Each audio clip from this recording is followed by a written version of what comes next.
Cadillac, high heel boots, and a sexy body full of tats. Baby's bad, oh baby's hella bad. After her there ain't no coming back. Wanna take a run at that. I think she's feeling me, turn it up a few degrees. My imagination of her body gets the best of me.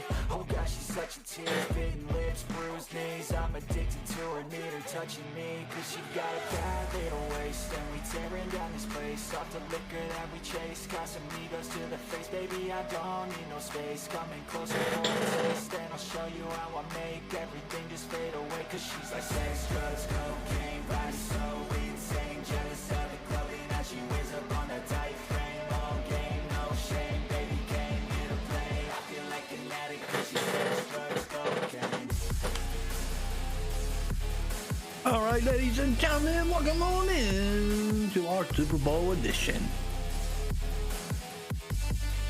of wrestling. And we're going to have our Super Bowl here, ladies and gentlemen. But first, we got our pre-show here.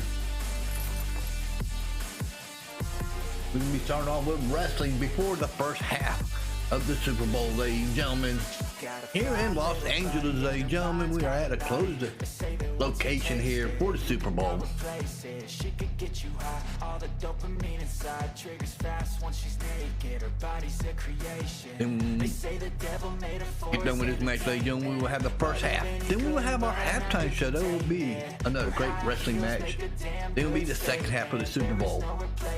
Then we will have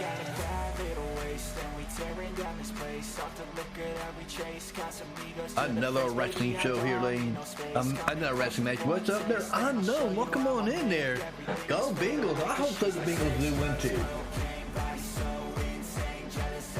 I like to see the young.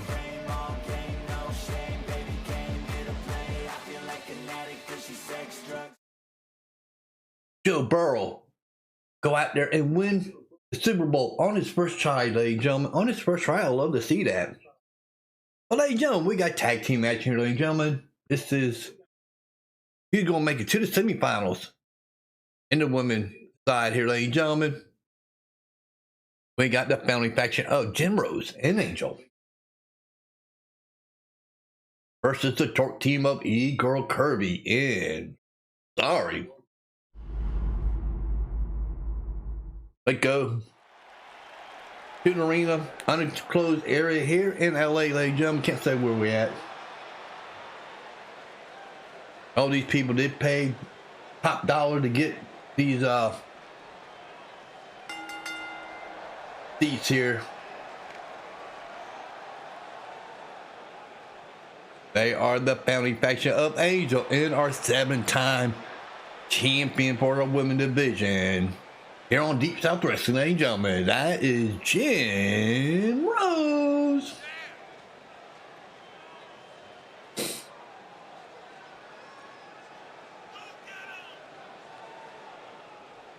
I'm doing good. How you doing there, Unknown? Well, my team got knocked out by the 49ers.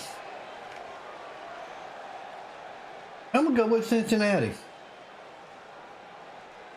Since they never won a Super Bowl yet. And first time in the Super Bowl since 1988.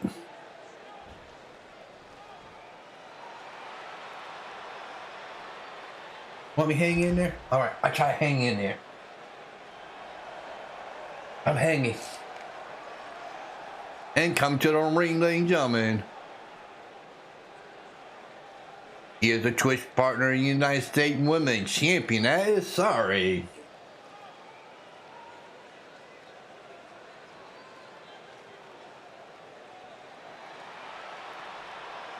This is his tag team partner, E-Girl Kirby, ladies and gentlemen. You give him 3 points.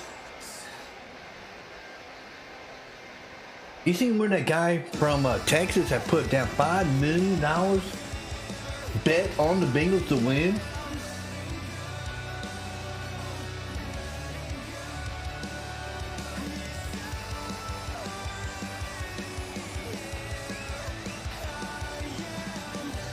Hey, I had $5,000.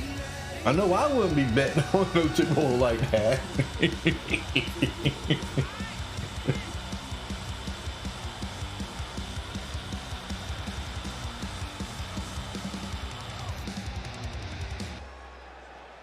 I just think Joe Burrow has been in these top-notch situations that he will not overcome by pressure. Because, I mean, 3 years ago he won the national championship with losing at State Tigers. They went undefeated.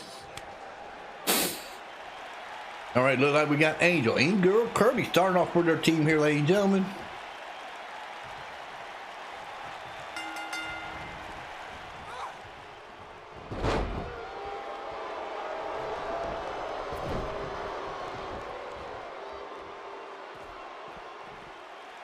I don't think he will crack. I have a feeling he won't crack.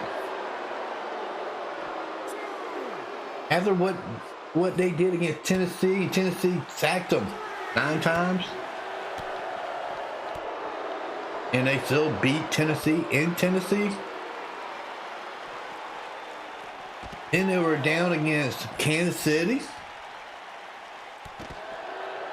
And beat Kansas City in Kansas City. Now they're going to the Super Bowl to face the Rams in their home arena. I don't think the home team that had played in the Super Bowl won't win it again. I think Tampa Bay will be the only team that'll be able to do that.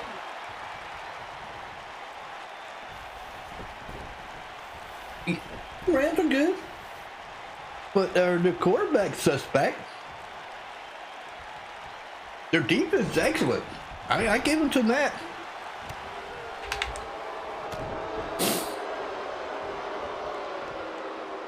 But Tapper is not all that a great quarterback. He does get in situations trying to throw the ball away.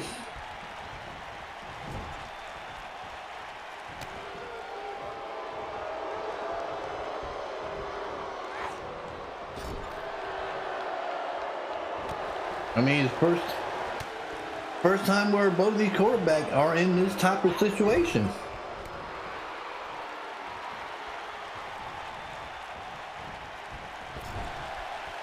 He go Kirby all over Angel here.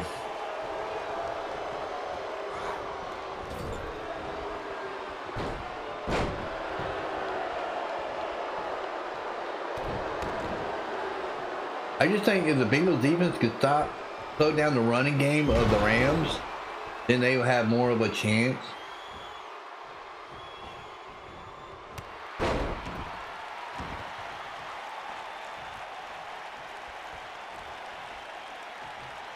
Eagle Kirby's tagging in. Sorry, ladies and gentlemen.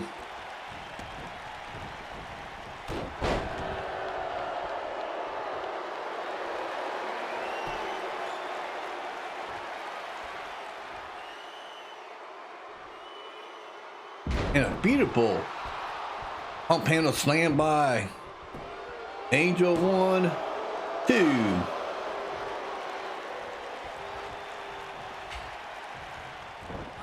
Gonna whip into the corner there.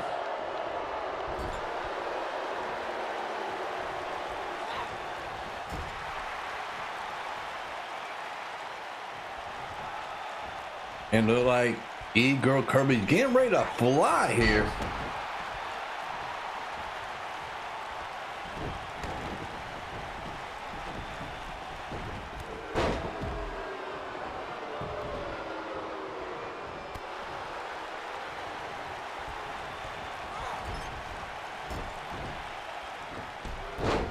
I can't wait to see the matchup against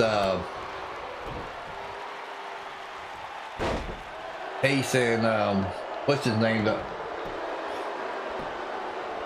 cornerback for the Rams, Ramsey. That's gonna be a matchup to watch too. Can Ramsey be able to do what he can do against a great up and coming wide receiver like Chelsea? A chance. I mean,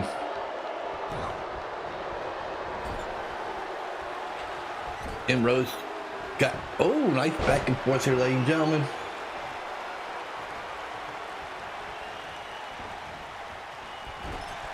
Ladies and gentlemen, if you just coming in here, ladies and gentlemen, this is a pre-show. Before we get to our Super Bowl first half, ladies and gentlemen,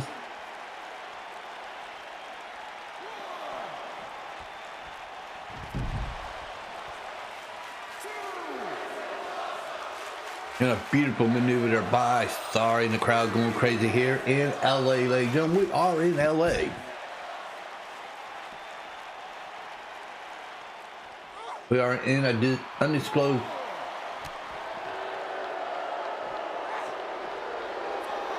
Oh, you from Ohio there? Oh no.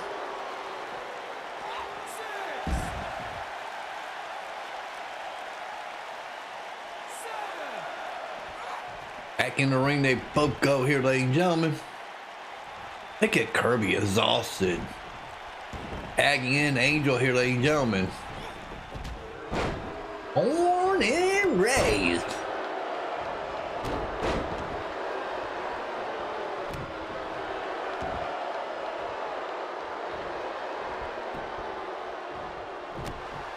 I have a son, my youngest son, living in Ohio right now.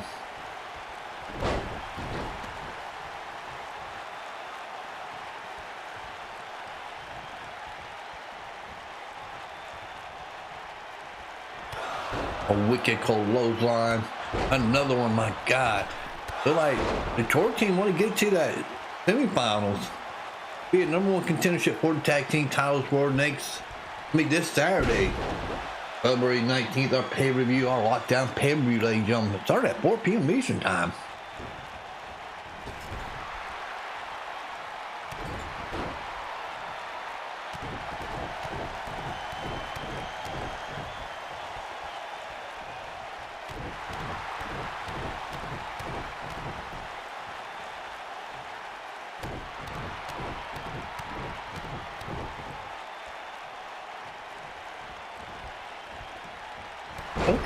Okay. Well, twerking nearby, the Twerk captain himself, but and a kick out there by Angel here. Jim Rose got sorry here. Ooh, totally missed that kick there. Probably body press. Referee getting knocked down here, ladies and gentlemen.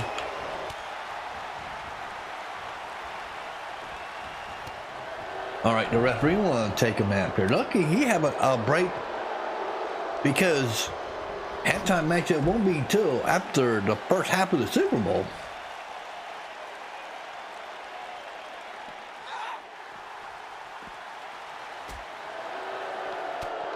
I mean, they could beat each other up till the referee. Hey, ref, you gonna wake up sometime today? Referee. He's still taking a nap.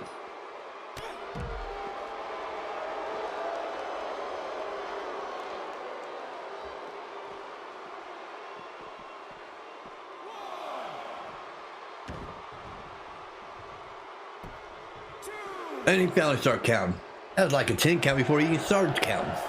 And he was taking a nap.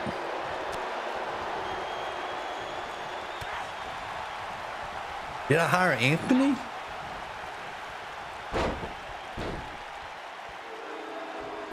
Well, and not quite, but we did have Anthony here not too long ago. And, he did go after World the Intercontinental Championship when when Worthy had the title. And of course, Worthy dominated him again.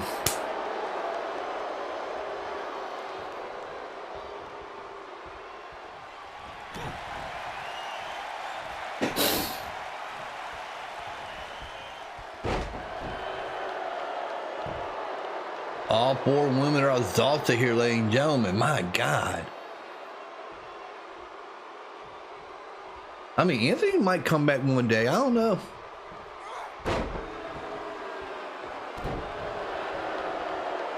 I mean, you want to come back and face Worldly again? It could happen.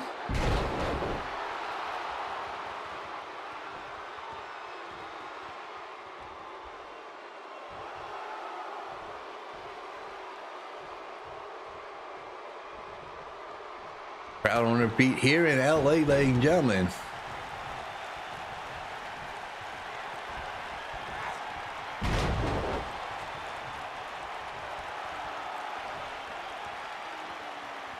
And what is Kirby doing? Why is Kirby wasting so much time?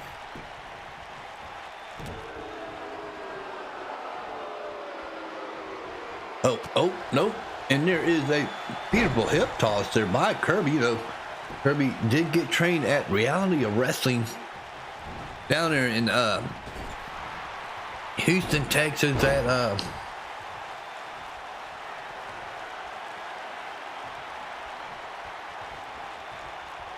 all right there. I'll be over there for the World LVI Awards. I should be done before then.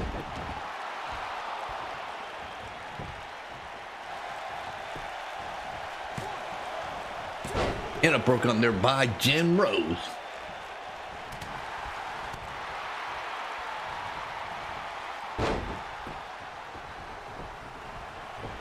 And here comes a pump handle slam there, ladies and gentlemen.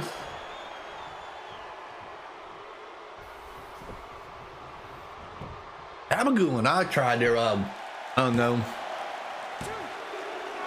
And a kick out at 2 by Angel, ladies and gentlemen.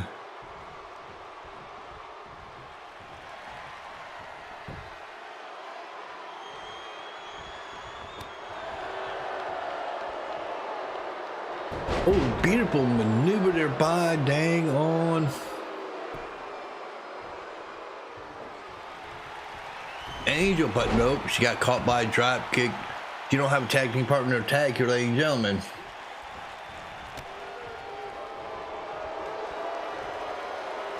And oh, and a beautiful belly to belly there, ladies and gentlemen.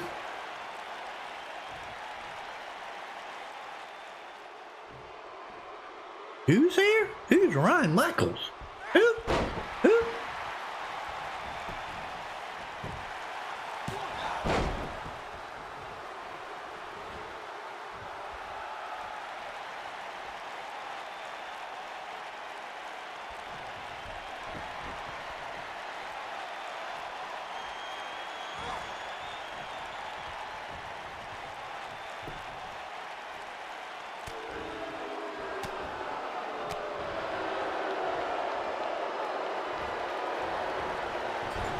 Oh, what a kick to the midsection here, and what a...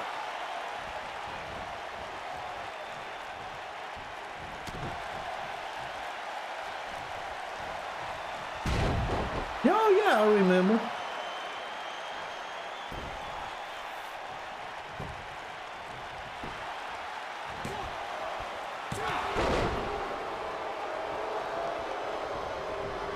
I didn't really do nothing yesterday. I laid around, slept most of the day, and I got up and watched some UFC last night.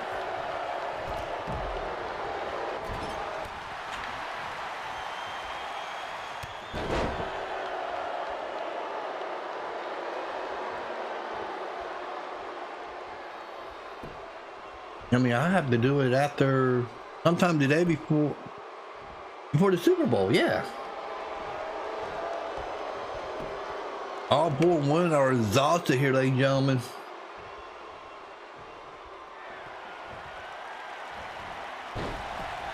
And this matchup will be going to the first half of the Super Bowl here, ladies and gentlemen.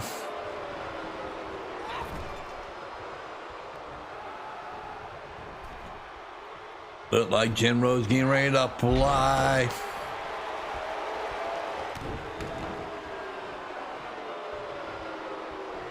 And a beautiful patent belly to belly here. The crowd going crazy here in an undisclosed location in Los Angeles. All these people pay premium dollars here, ladies and gentlemen, to watch these 3 matches here. But we'll be back later on tonight around 10:45 p.m. after the Super Bowl, the real Super Bowl, and we'll be talking about that and watching more great wrestling action here on the Fight Channel.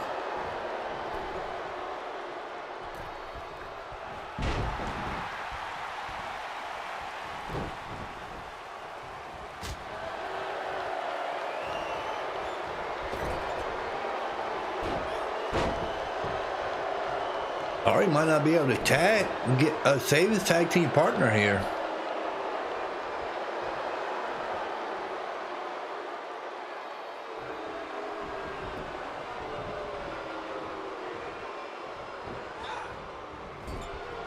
And nobody home. Oh my God. Snake eyes are by Kirby, ladies and gentlemen.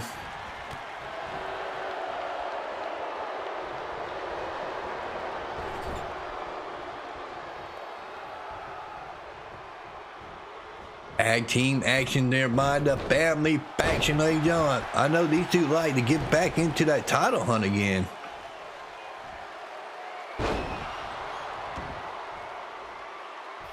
I think the Twerk team want to get them titles back around their waist too, I believe.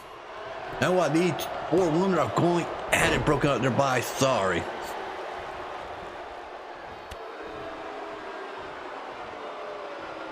All right, push off Angel here. Ooh, they're not letting Sorry out of the ring here. I guess they both decided they want to go out now. But here comes Jim Rose, ladies and gentlemen, our Deep South Wrestling Women Champion here.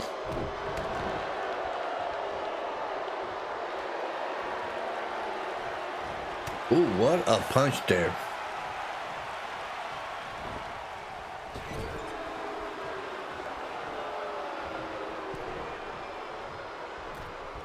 And a flying body press.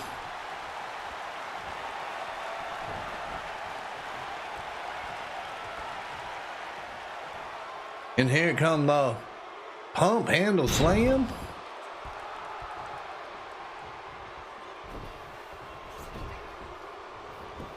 That could be it.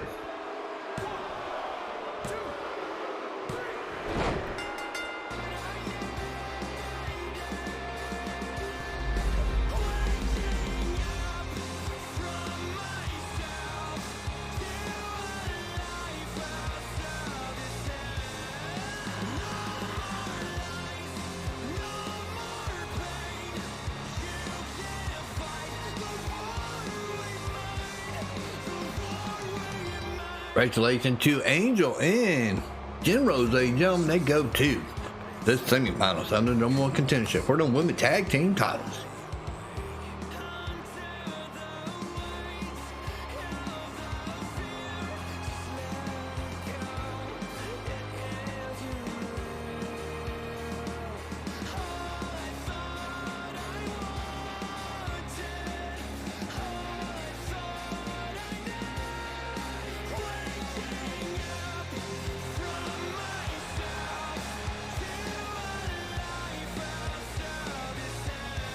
And ladies and gentlemen, coming up next, the first half of our Super Bowl 56 here on the Fight Channel, ladies and gentlemen.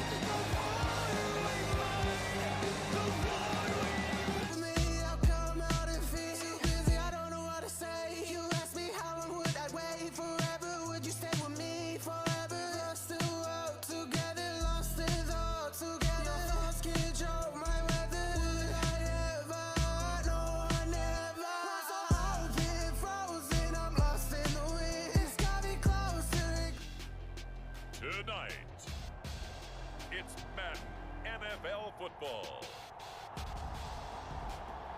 It's Super Bowl Sunday.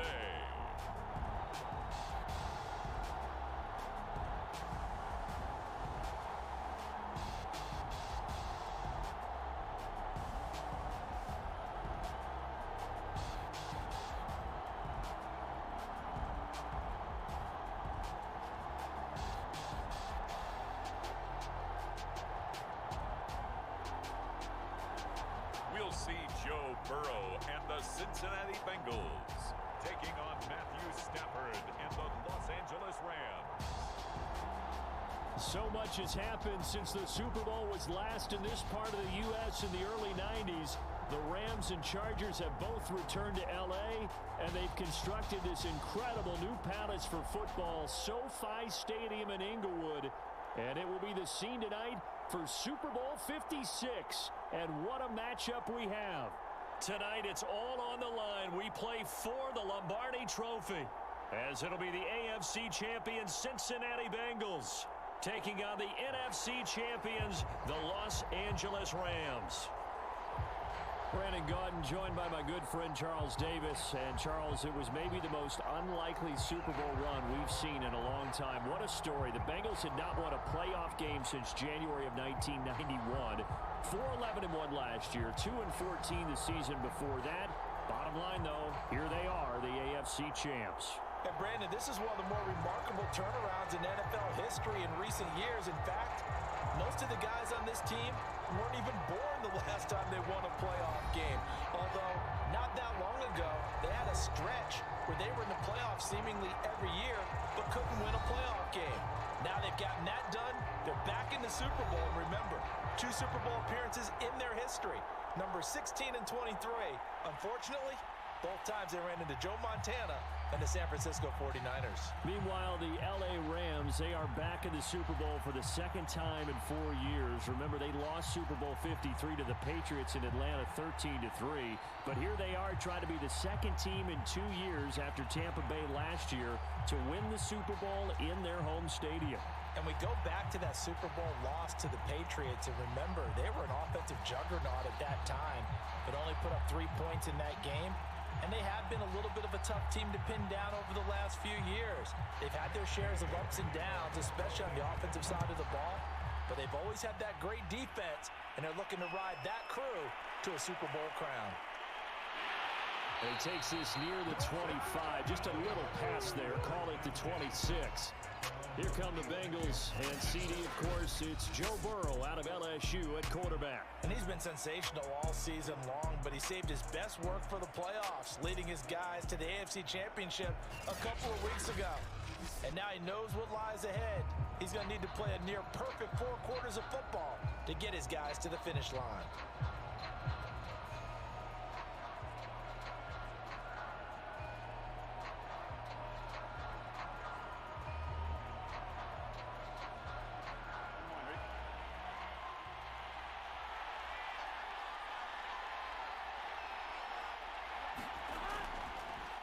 The former second-round pick, this is Joe Mixon. And he's going to get about 7 yards on that one, up to around the 33.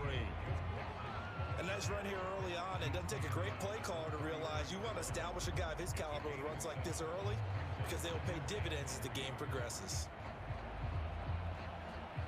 A good run, got 7 on first. Here's 2nd and 3. Burrow going to give this to Mixon. And he'll be brought down shy of the 40 at the 38-yard line. And Brandon, you know that expression, he just does what he does? It sounds trite, doesn't it? But in this case, it's perfectly apt. This is one of the better runners in the NFL. And all he does is just find avenues, find ways to pick up key first downs and big runs.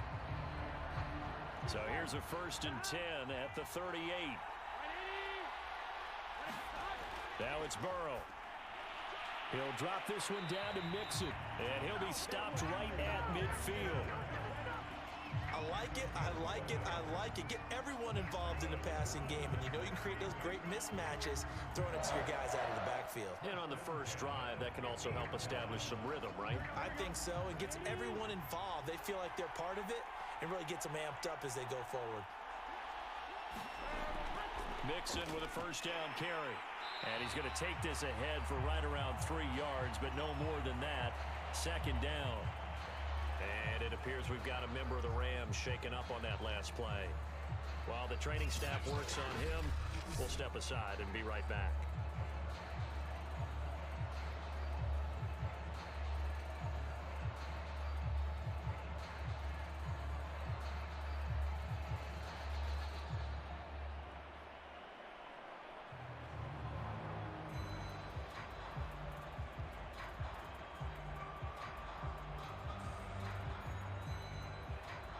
Three yards on that last carry. Here's 2nd and 7. Now Burrow. That one taken in by T. Higgins. Yeah, he's going to be out of bounds, but not before he takes it inside the 40. Timing is everything, and they work on this cut all the time. They work on all the timing patterns, and this time it paid off for them. Worked him to the center of the field, cut it to the outside, ball's delivered, gets both feet down for the completion. On 1st down, Mixon. It's a 6-yard gain on the ground, and that'll make it 2nd and 4. A quick burst there, and he nicely bit off a pretty decent gain.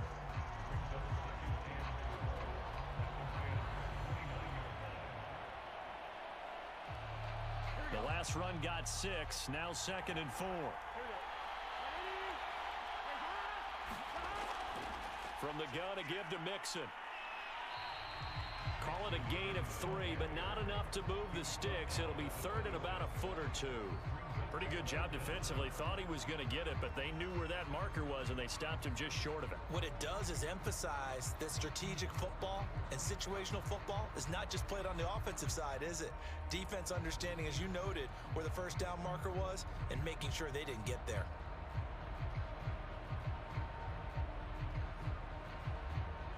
Here comes the 7th play of this opening drive. They've moved it well, but here's 3rd down. They give to Mixon to try to pick it up.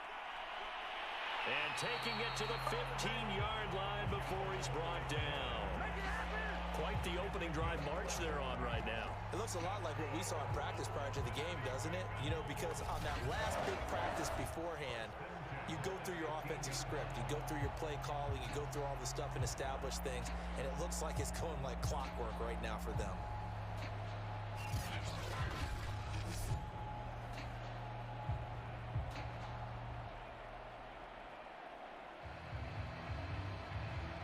Line of scrimmage, the 15. It's 1st and 10. From the red zone now, they'll look to throw. And his throw's going to be incomplete. I think he's got to be careful not to force anything into coverage right there. There weren't really any throwing lanes, but the best part for him, he's got 2nd and 3rd down to fall back on.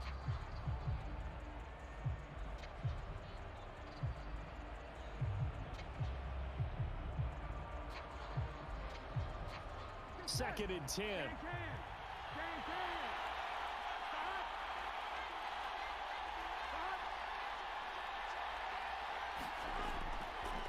A handoff to Mixon. They stopped after only a yard, taking it down to the 14. Well done to sniff that out defensively. He had it diagnosed pretty quickly. I love that description because diagnosed is perfect on that one. Read his keys, made the play, and he couldn't even get going moving the football.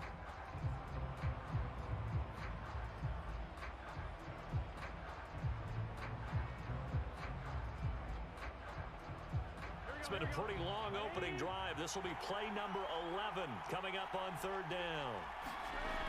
Out of the gun, it's Burrow. He gets this one to Boyd. And they're going to drop him well shy of the 1st as he can only make it to the 11. They stop him for only 3 that time, and that'll bring up 4th down.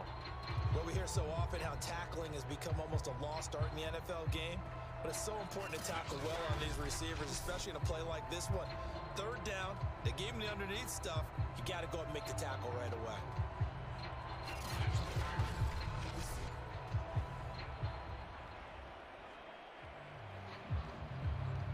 So on 4th down, off goes Burrow. On comes Evan McPherson for the Bengal field goal. McPherson's kick is good. And the Bengals are on the board first here. It's 3-0.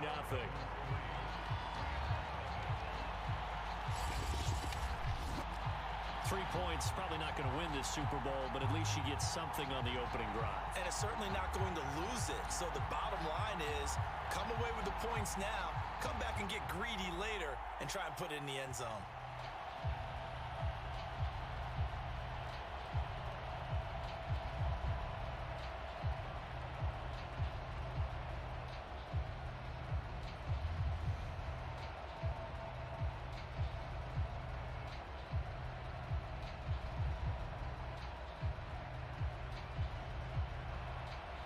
Here's McPherson now to send it away. On the return is Brandon Powell.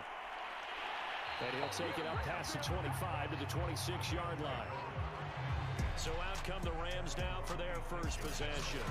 They'll be led out by their quarterback in his 13th NFL season now. It's Matthew Stafford. And he comes in off of a tremendous game in the NFC Championship round 2 weeks ago.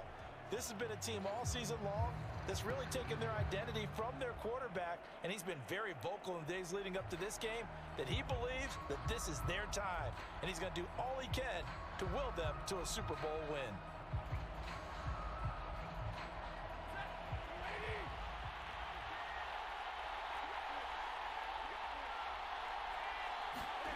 On first down, it's Stafford. He's got the hook up to Odell Beckham. And they get him down, but not before he takes it across the 40-yard line. Certainly no settling into the drive there. They came right out on the first play and attacked the middle of the field for a big gainer and a first down.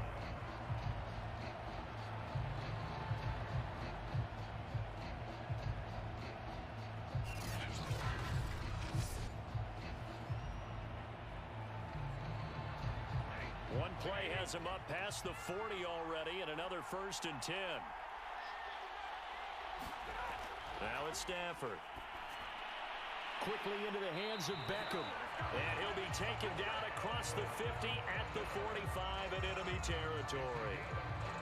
Brandon, I think we can see early on they're making a concerted effort to get him the football. So to me, that means they like the matchup that they have. They feel like he's better than the guys that are covering him. 2 plays, 2 passes. We'll see if they go back to that well. Back-to-back good plays have them on the move on first down. Here's Stafford. And bringing it in right side here, Beckham. And he'll go out of bounds after taking it a little further down inside the 40. 8 more yards this time, coming off back-to-back first down pickups.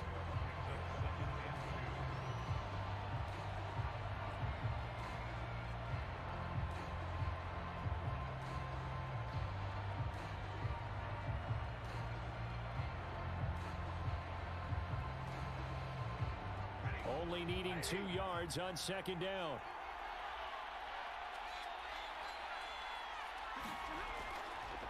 Now the first carry for Cam Akers. Second into his prime time for a little bit of a gamble, isn't it? Open up the playbook, go play action, toss that bad boy deep. But in this situation, go ahead and give it to your back. Let him pick up a first down. Keep the sticks moving. From the 34 now, here's 1st and 10. They'll run here with Akers. Akers has got the first down and then some. And he's got it all the way down to the 12-yard line. Interesting. He told us that he likes to run right more than left, but there he looked pretty comfortable going left for a big gain, Charles. Kind of like a basketball player who has a dominant side that he dribbles to. But the ability to cross that over, change it up, and break a tendency can often lead to great results, as we just saw there. From down at the 12, it's 1st and 10. Stafford. And the timing a bit off that time as that one falls to the ground. He shook his head right when he released that throw. He knew it was going to be a little off target. Yeah, the excitement got him on that one. Wasn't able to control the fact the receiver was open, and it would have been an easy throw. So now 2nd and 10 after the incompletion on first down. Now Stafford. And a quick throw here, that's complete. They get 7 out of that, so they're left with a 3rd and 3. Not a big window to throw. Coverage wasn't too bad there. Yeah, they had him under wraps pretty well, but somehow able to muscle his way open and catch the ball.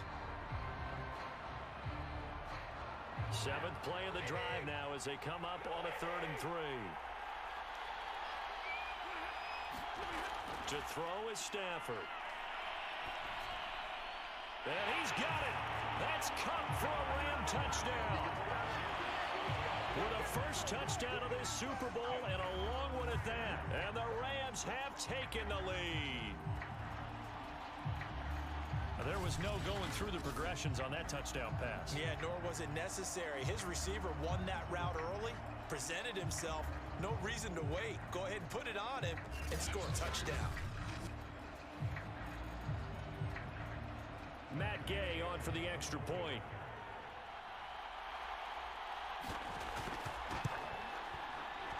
He He's got it. They'll see that opening drive field goal and raise it a touchdown, and that makes it 7-3.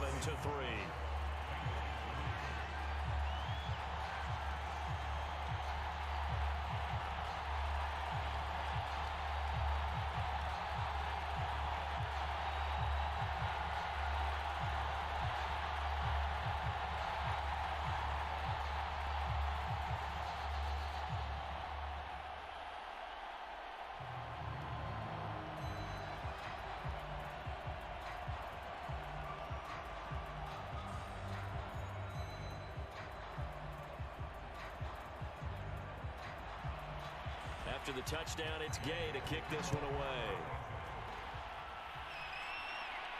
Taken in at the 3. And a nice return sets him up pretty good here right at the 30-yard line.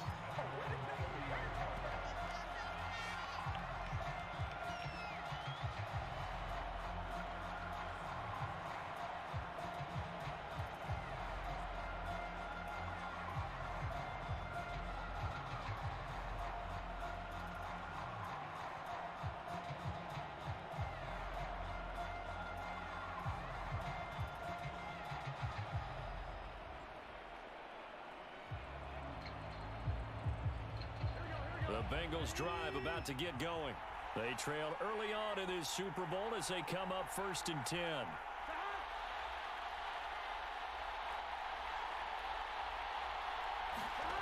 From the shotgun, Joe Burrow. Man open, that's Jamar Chase complete. He's tackled a yard short of the marker. Good gain of 9 on 1st down. Well, it's time for them to be good teammates right here. And what I mean by that is possess the ball for a little while. Get at least 2 first downs. Give their defense a chance to settle down a little bit after they give up a touchdown.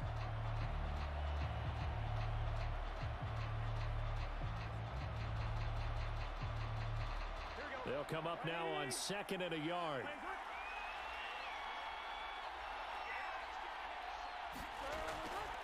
Running left, it's Mixon. And this play will be blown up. He'll lose yardage back at the 38. He winds up giving a yard back there, and now it's 3rd and 2. I like the strategy. Extra tight ends, extra beef. They want to run the football, but that means they probably want to run it inside. If you get strung out on the perimeter, you're in peril. Yeah, we saw the result, negative yardage.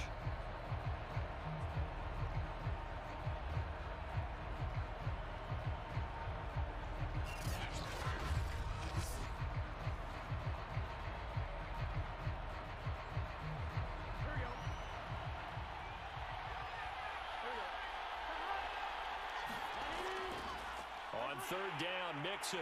And he will be very close to a 1st down, but I see the closed fist of the referee, and that means 4th down. When we talk about defenders, specifically linebackers, keeping their eyes in the right spot, he had that eye down the entire time. And you know that's not easily done because they throw a lot of misdirection at you. They try and fool you and get your eyes in the wrong place. But you're right about that one. He correctly figured that one out and made a really nice play.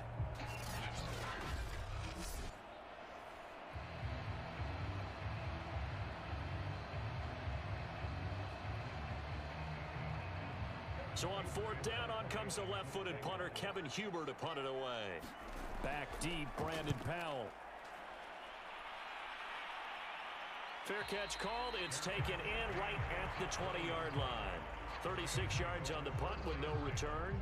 And the Rams will go on offense here with a 1st and 10. So the Rams coming back onto the field, their 2nd drive of the game. And for them, a touchdown their last go-around. Obviously, they'll be hoping to do that again. And when you start plotting for this drive, when you start thinking to yourself, okay, what are we going to do? You don't go away from what you did before because that worked, but you have to be prepared for wrinkles and counters because you know they'll make some adjustments.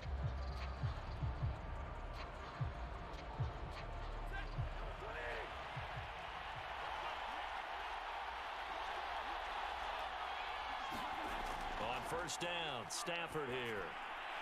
And this is taken in by the tight end, Bryson Hopkins. It certainly feels like there are more stars at the tight end position than there were even 10 years ago. And I think it's become more of a glamour position because of the ways it can hurt a defense, and guys want to be involved. They can be in line, close to the line of scrimmage. They can split out like receivers. But hands, route running, speed, and some toughness to go across the middle, you put it all together, you got a heck of a tight end candidate. And nothing doing. He's immediately taken down at the line of scrimmage. Officially, it's no gain on the play, and they'll remain a few inches shy of a first with third down looming. A nickel look now for the Bengals as they try to stop him here on third down. Off the fake to Akers, here's Stafford.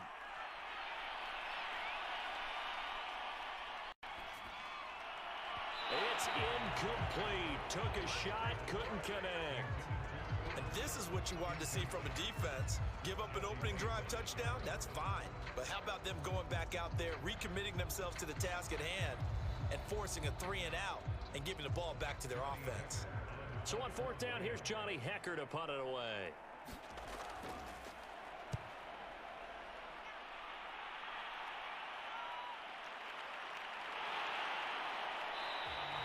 Call that 49 yards on the punt. They do get 7 back on the return.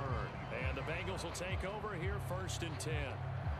The Bengals offense now, they head back onto the field. They trail early on in this Super Bowl as they come up first and 10.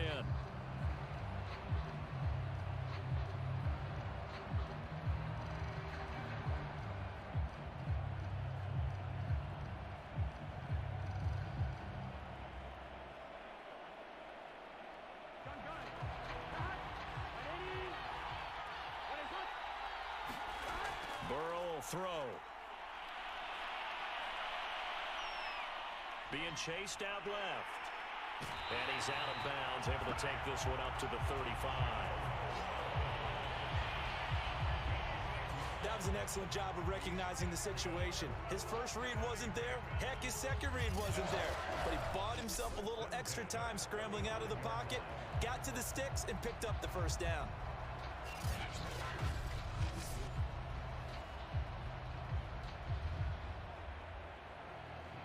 Ball up to the 35 now as they come up on first and 10. Here's a give to Mixon. He juked him. And hard running's going to get him over the 40 to the 42. 45 yards rushing for him now in the opening quarter of this Super Bowl. Well, they're making an effort to get the ground game going tonight. So far, it's working. I like what we're seeing from the offensive line. They seem to have the leverage going, and they're controlling things and reestablishing the line of scrimmage, moving that defensive front backwards. But also like what the runner's giving us, too. It appears that he's been waiting all day long to get out here and take off. And that's going to be caught. T. Higgins. Second and short, that's a rundown, so it's definitely a good time to go play action if you're feeling it. And they do so and pick up a first down.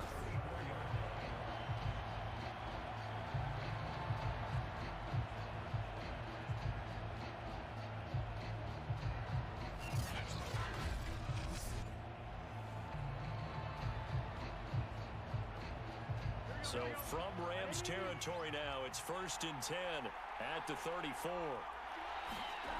From the shotgun, it's Burrow. Open man is Uzama. And brought down, but not before they're inside the 25. That was a route run not just with dexterity, but with intelligence. Found the hole in the zone, made sure the quarterback saw him, and was able to make the sure catch and flip the down marker back to 1.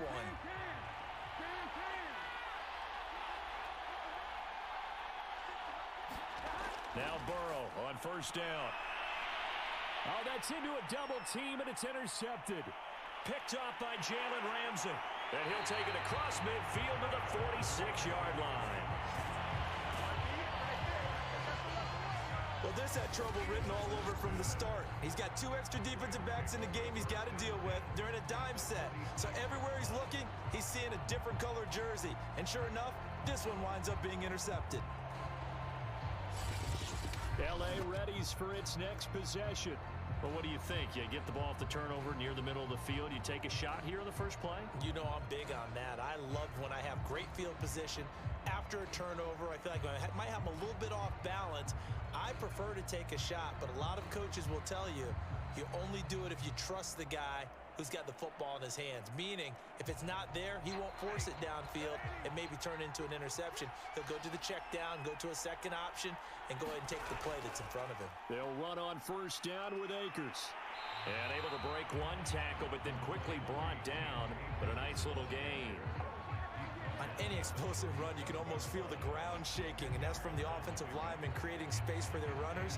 I had an old coach tell me before, they always told his runners, run around the offensive line in pregame. Get used to the ground shaking so you don't trip and fall when it happens in a game. Second down, they'll go with Akers again. And brought down, but not before they're inside the 25.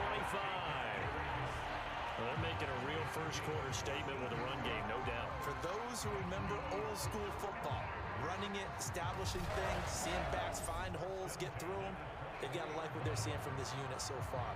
Right now, they've decided to, as you've said, establish the run game, and they've been successful doing it.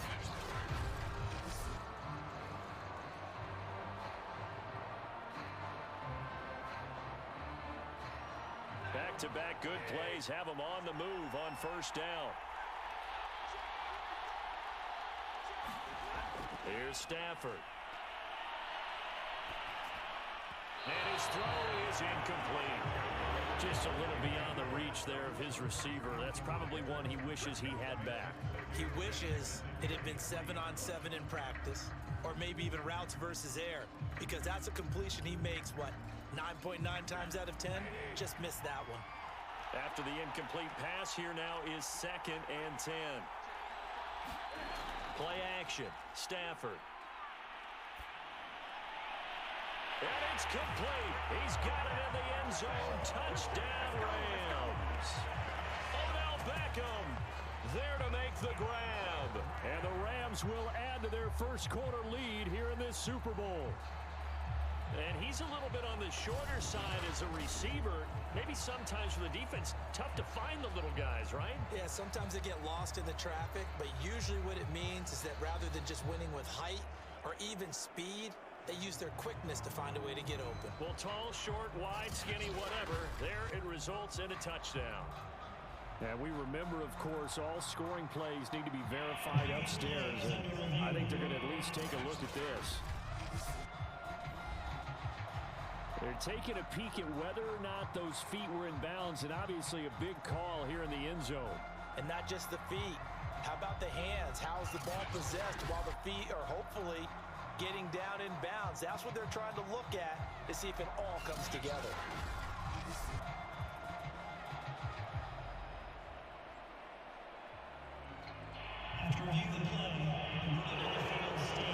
So they called it a touchdown originally, and this will stay a touchdown after the video review, so they had it right. Gay is on for the point after.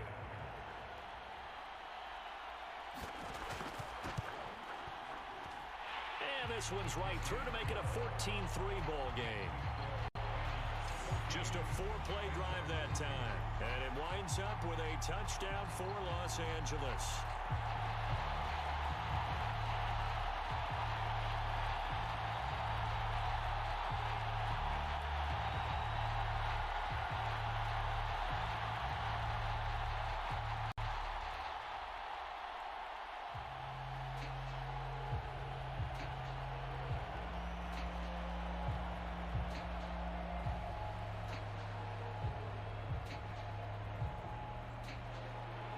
Following the touchdown, here's Gay to kick it away.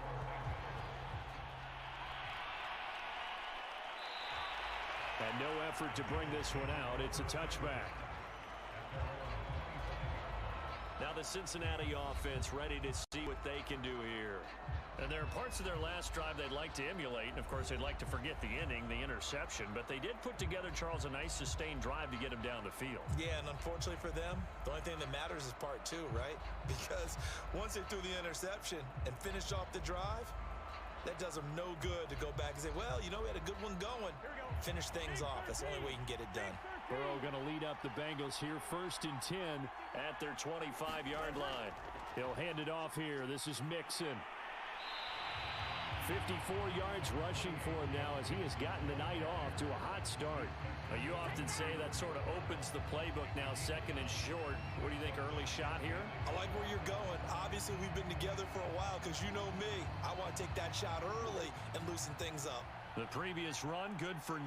Here's second and a yard. Now it's Burrow. Escaping the pressure right. And Burrow going to slide to the ground as he does pick up the first down. The last drive, remember, similar situation. He forced a ball into coverage through the pick. He learned better there. Yeah, similar to a golfer that's confronted with a shot that you just can't make. Sometimes you have to take your medicine, as they say, right? Just pull it down, take off, and go. Don't make something worse than what it was. Burrow going to fake to mix it and now look to throw. And the Rams got him. They bring him down. A well-designed corner blitz that gets him for a loss of 8 yards. Well, their first sack of the game, and it doesn't come from a usual suspect, not somebody up front, but Charles, a defensive back getting in there. And I can tell you from experience, he's beyond excited to make that play because you're exactly right. Is it normal to call his number to run at the quarterback like that? Usually you're defending the pass, but he takes full advantage and dumps him to the turf. So that complicates things a bit here. 18 yards to go now on second down. Now Joe Mixon. And he'll be tackled just past the 35 at the 36. After one, a 14-3 ball game.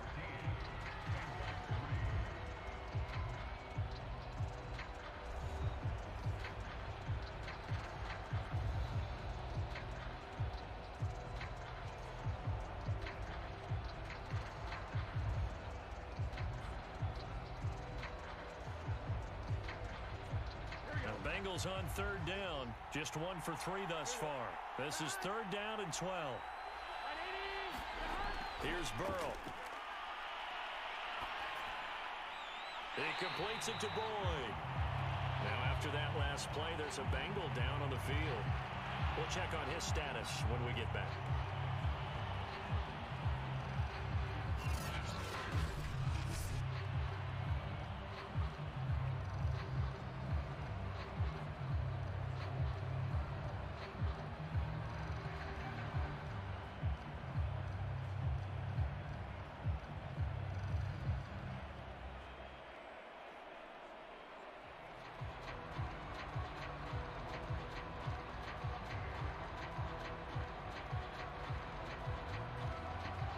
Here's Kevin Huber now, as he'll punt it away for the second time.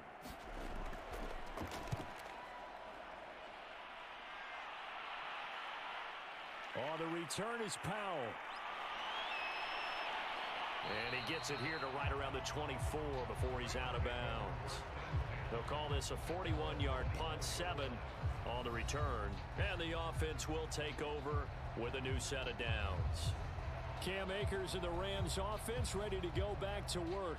He's been effective so far, over the 40-yard mark here in the second quarter. Don't forget about those guys up front, though. They've been effective, too. The leverage game has been in their favor. They've been the ones who've been able to bend their knees, drop their hips, and get a little bit lower than the guys on the other side of the football, and they've moved them out of the way for the runner. Sometimes that's tough for those big fellas. Not an easy thing for them to do. They'll begin on the ground with Akers. And nothing much materializing there on the first down run. He'll get a couple, and that's it. Well, any lane that might have been open there was closed pretty quickly, and that was because the defensive front, they won that battle at the point of attack at the line of scrimmage. They used great leverage, held their spot, and stacked him up. Throwing on 2nd and 8. Stafford. He'll get this one to Cup, complete. And they're able to get this one across the 35. Well, they brought the pressure, and that meant man coverage behind him, so he's still able to complete the pass. Even as he took the hit. And that's what you have to do, because I was just talking with a coach the other day, and he said, look, it's not always going to be pretty back there. You're going to have to give me completions. Even when you're taking some hits, sometimes you have to be your own blitz control, for lack of a better term. Got to make completions, step up, and make those throws, and he did that.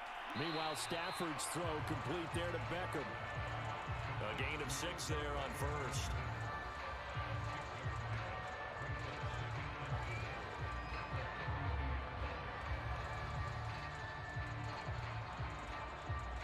working with a 2nd and 4.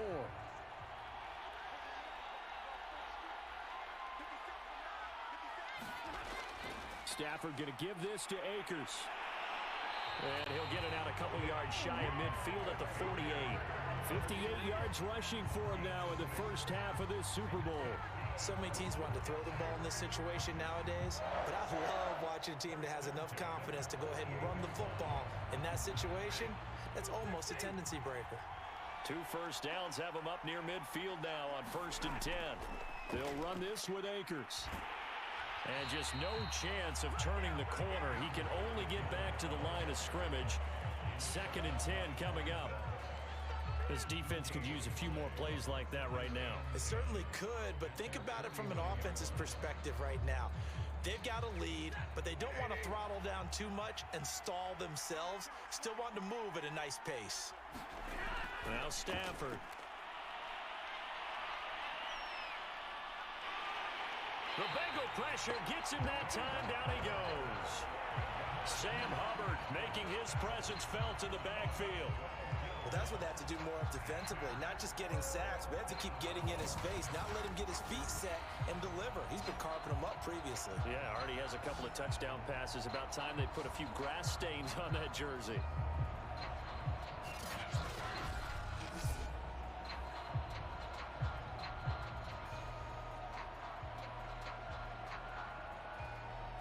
So now Stafford and the Rams after the sack. And they're staring up at a 3rd and long. Stafford going to give to Akers on the draw. Shifts past him at the 45. And he'll be taken down at the 46-yard line. 9 yards on the carry there, but it'll be 4th down now. As much as I praise teams for being true to who they are, in this situation, I wonder if maybe they outguessed themselves a little bit. 3rd down seemed like an obvious passing situation. They chose to run it and didn't get anywhere close to the 1st down.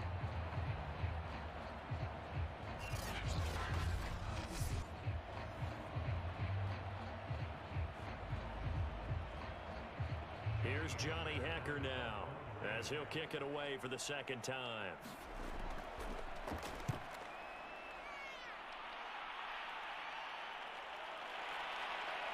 And a great job here. This is going to turn out to be a beauty. This is marked down at about the 3-yard line.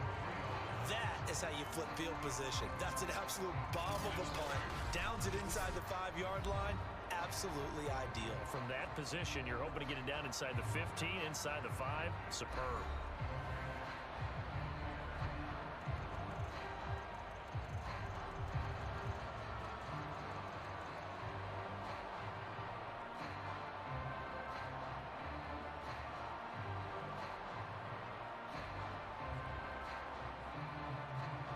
The Bengals drive about to get going. And they will start this drive with just terrible field position, backed up inside their own 5. But we have seen teams be bold here and take shots, right? Sometimes you go max protection, make it a 1-receiver route, and take your shot downfield and see what happens. And occasionally, we've seen success occur. Part of the thinking when you bring in extra tight ends, you're hoping that each of your guys gets those one-on-one blocks and creates a crease for your runner. You know what the converse is, though? You've got to win those one-on-one blocks, and when you don't, that's the result you end up with.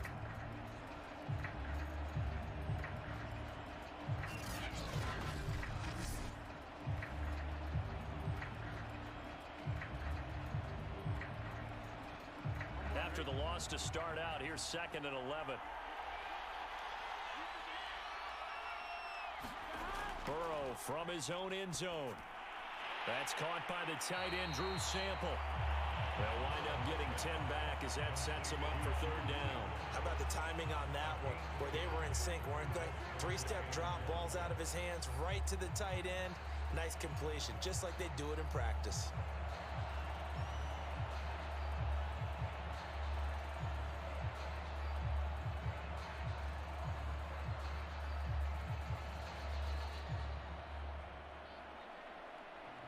Bengals on 3rd down. They've only converted once in 4 tries. They need just a yard here. It's 3rd and 1.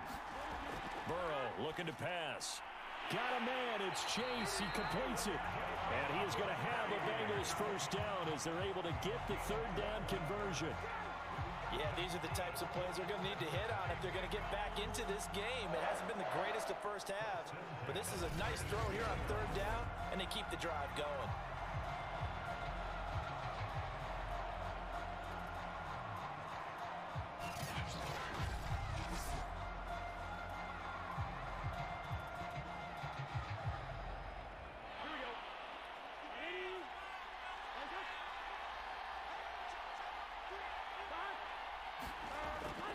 They'll run on first down.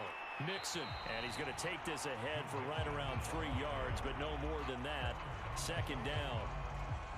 Well, that's just a pile of bodies there, and that's when you kind of find out who's a tough guy, right? Who can stand up and make a play. It was only a 3-yard run, but for both sides, they had to walk away from that feeling like, okay, I can stand up when the going gets tough in here. From the 27, Burrow. And he fires one that's intercepted. Picked off by David Long. And he'll take this back down inside the 20. And that's a great example of ball skills right there, partner. You and I do a lot of games, and I can't tell you how many guys look to run with the football before they've intercepted it. So that's a nice job of focusing on the task at hand and coming away with the interception. Set to go again. Here's Cam Akers in the LA offense. It may just be the second quarter, but he's in his zone, well on his way to eclipsing that 100-yard mark. And when a back has a game, as we're witnessing right now, his name's going to be in the books, but it's really a collective deal, isn't it? Because that means he's getting plenty of blocking, a lot of help from his teammates, but he's making the most of it. Yeah, he's made the most of it to this point. So here's a 1st and 10 now, down inside the 20. After the interception, here's Stafford. They'll set up the screen here to Akers. And he will lose yardage and be backed up to the 24. So it goes as a completed pass, but they lose a full 5 yards. Got to give some credit there defensively. They snuffed out that screen early on first down. Really read it well, didn't they? Because they didn't bring the pressure that they expected. They covered all the passing lanes. So once you see it break down as the passer, I think in this situation, you're either throwing it at the feet of your back to make sure no one picks it off, or you throw it away, throw it over the sideline. Don't try and freelance and try and make a bigger play. There's really no one else running a pattern that should be open.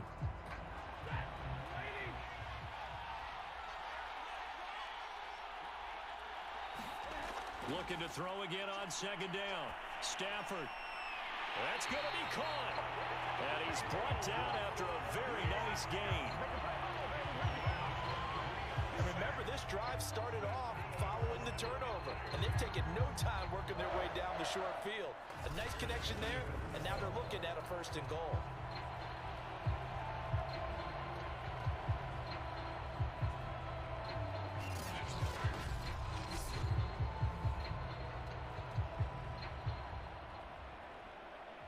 And they've got 3 tight ends here on 1st and goal to add some extra mass. Stafford now to throw. He's got it. It's Higbee. Touchdown Rams. Make that now 3 first-half touchdown passes for Matthew Stafford. And the Rams are feeling good as they extend their lead in the Super Bowl. So 3 drives, 3 touchdowns, and they're a PAT from going up 21-3. And there's no doubt in my mind, you're liking what you're seeing so far, aren't you? It's unbelievable. Like a well-oiled machine, if you will. What's really tough, though, that defense, they're leaping the shadows at this point. They don't know which way to go. They're being hit in every direction, and they have no answers thus far. Extra point by Gay is up and good. And the lead is up to 18 now.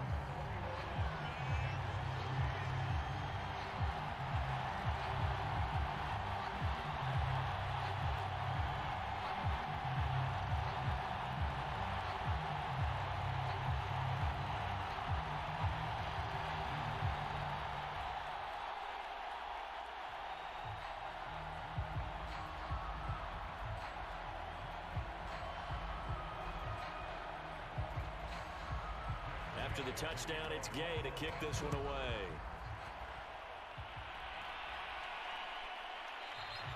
And there will not be a return here. It's a touchback, and it'll come out to the 25-yard line. The Bengals offense getting set and ready to go again here. And following the interception, just any interception, are you a little bit more cautious when you start that next drive, or no, you just throw that out the window?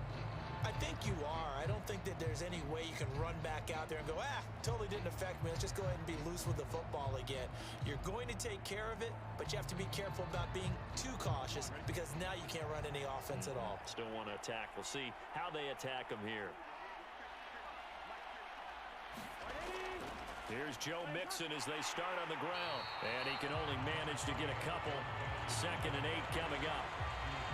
Certainly a nice job there by the defense rallying to the football and getting him on the ground, but I think the play gets made by the defensive front because if they can't get upfield, their job is to go ahead and get low, almost get into a ball sometimes, stack things up, and make it difficult for the runner to find a hole. The last run got a couple. Here's 2nd and 8. Here's Burrow setting up to throw it. Throw left side, complete to Chase.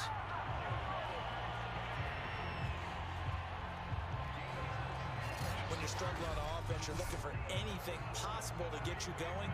Sometimes you do it like basketball teams that don't normally press. You put a press on, bring people to life, make them move a little bit quicker.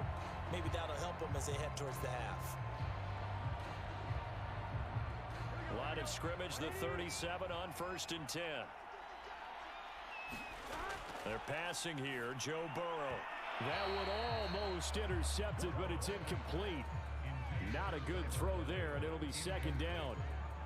Some of the fans here don't seem too happy about what we've seen in this first half. No, not at all, and I understand why. They look lethargic, out of sync, and it shows on the scoreboard. An incomplete pass on 1st down. That leads to a 2nd and 10. Out of the shotgun, they run with Mixon.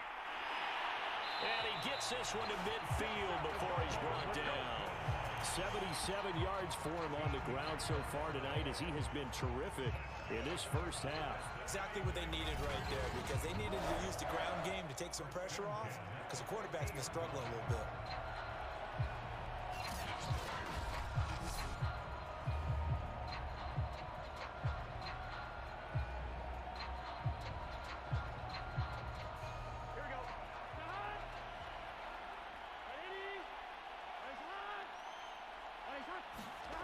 From midfield now, Burrow.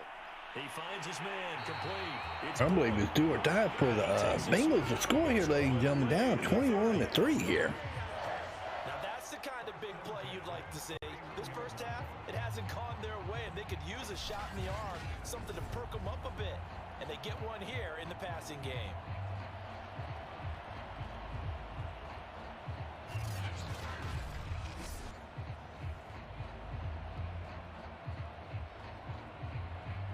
This offense finding its legs now. Here's another 1st and 10.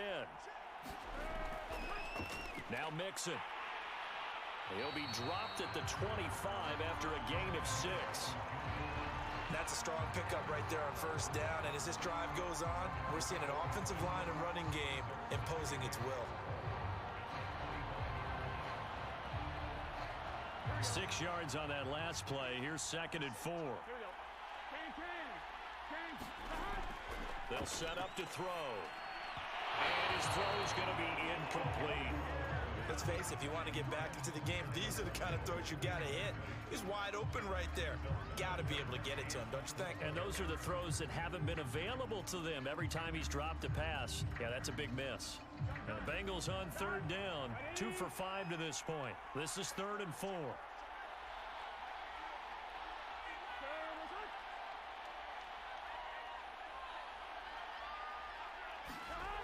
They'll set up a throw. That's caught by his tight end, Uzama. And this is going to be another 1st down as the tackle's going to be made at the Rams' 15-yard line. And this has been a nice answer to the touchdown drive against them a few minutes ago because they've come out and reestablished the tempo. A nice throw there, and they're putting together a very strong drive as a response.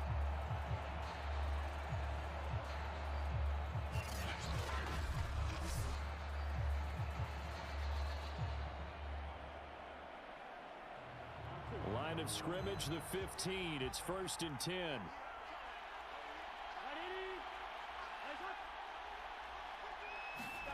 From the red zone now, they'll look to throw.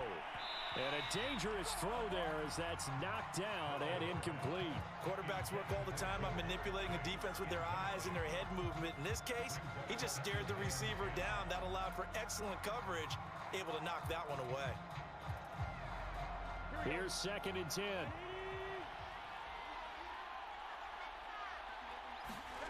To the air again, Burrow. Open man is Higgins, and he's got it. Touchdown, Cincinnati. T. Higgins there to make the grab. And the Bengals are able to draw a bit closer. All the receivers in the league are plenty good enough. Otherwise, they wouldn't make it in the NFL. But the ones that go to the Pro Bowl, they have refined route running ability.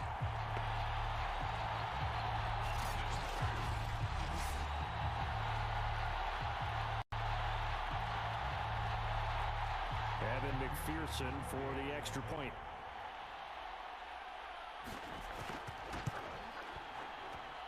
It's up and good, and the lead is down now at 11. It's 21-10. So the drive goes 75 yards, 10 plays, and it's finished off with a Cincinnati touchdown.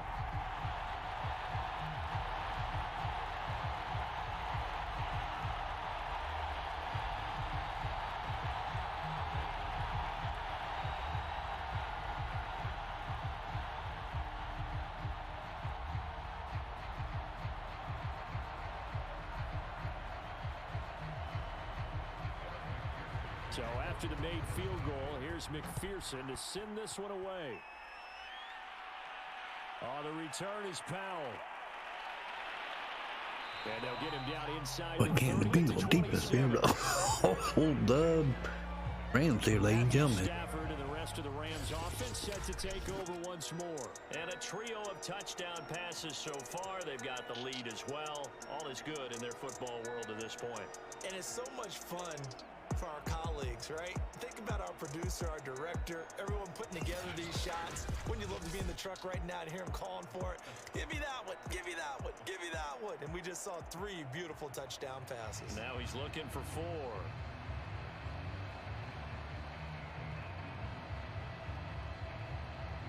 Set to begin their next drive, the Rams offense at the line.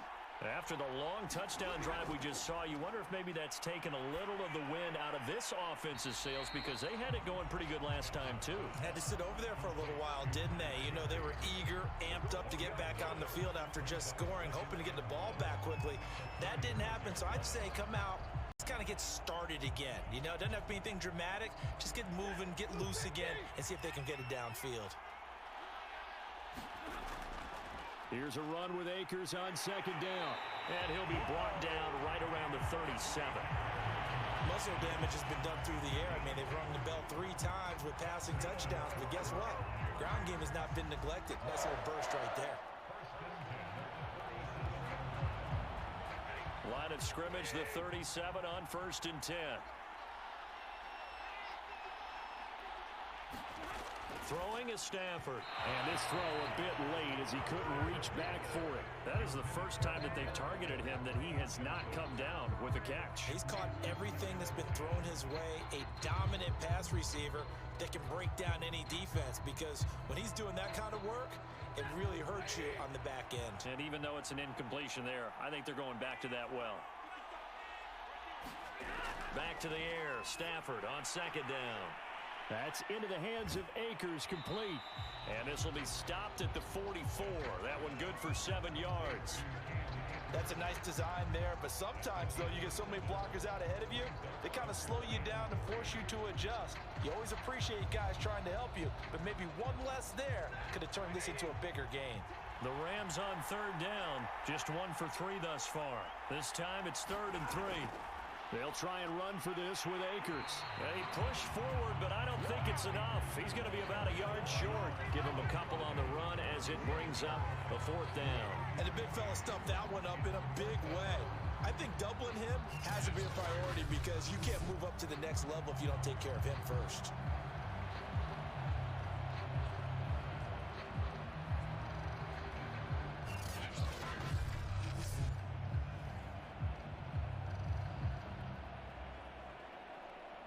Here's Johnny Hacker now as he's on to punt for L.A. And he gets it away, a directional kick going toward the sideline. This one will sail out of bounds. It'll depend on the spot here. And the side judge says that went out at the 7-yard line. All right, ladies and gentlemen, it's time for the Bengals to get some points here. Will they get a field goal? Or will they get a touchdown here, ladies and gentlemen, before halftime?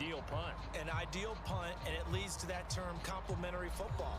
Because them doing that puts their defense in a great spot, doesn't it? Gives them a chance. If they want to be aggressive, try and maybe get a safety out of this whole thing, it puts them in that position.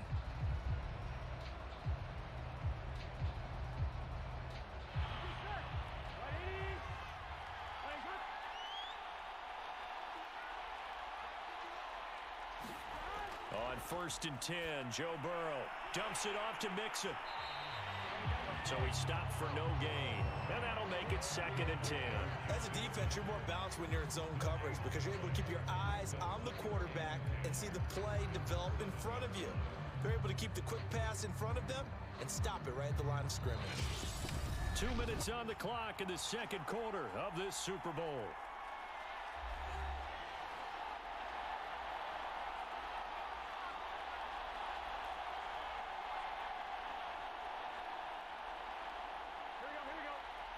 A reminder, coming up at intermission, we'll get highlights of this Super Bowl from Jonathan Coachman and the crew in Orlando for our EA Sports halftime report. Meanwhile, Burrow's throw here into the hands of Boyd. 9 yards, and that leaves him just short, so it'll be 3rd and less than a yard. It's a nice completion, a little bit of run after catch as well to create the yardage that they got. But it is so tough to cover that route, the drag route, because they run it at varying speeds. Because the key is to create hesitancy on the defender's part. Always so empathetic for those DBs, aren't you?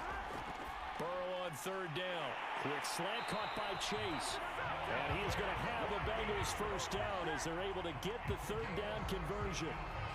Good strong throw and catch right there. And so far in this game, the alleys have been open for them to get completions, and they're taking advantage of it. 1st down now, but the clock continues to move.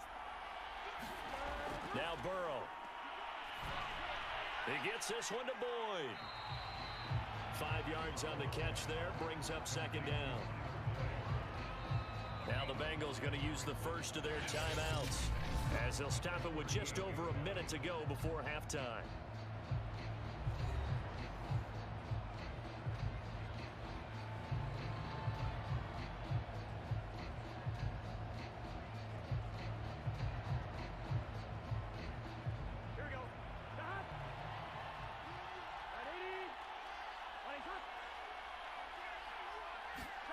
To throw again on 2nd down. Burrow throwing the out route incomplete. It's Morgan. And he'll go out of bounds. It appears right at the 45. A little football 101 there. You just see the receiver try to run down the defender, meaning he goes right at him and really trying to move him a little bit towards the center of the field so he can put his foot in the ground and break to the out, to the sideline, and make a catch. Throwing now. Burrow on 1st down. This goes out wide from Mixon, and he'll be taken down at the 46-yard line. The Bengals going to use the 2nd of their timeouts as they get the stoppage with a little over 50 seconds to go in the 1st half.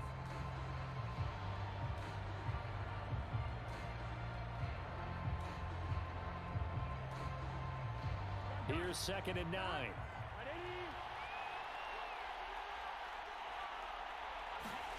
Throwing again, it's Burrow. And now Burrow going to be intercepted yet again.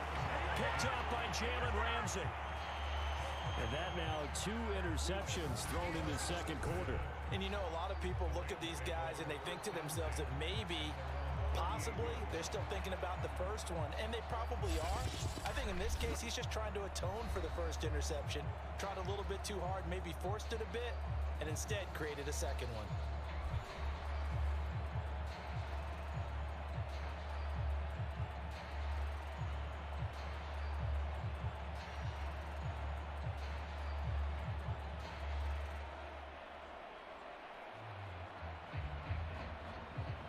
Set to begin their next drive, the Rams offense at the line. And with good starting field position and 3 timeouts as well in their pocket, no reason not to try and put a late scoring drive together. And he is down at the 48. A pickup of 4 that started at one 48-yard line and ended at the other.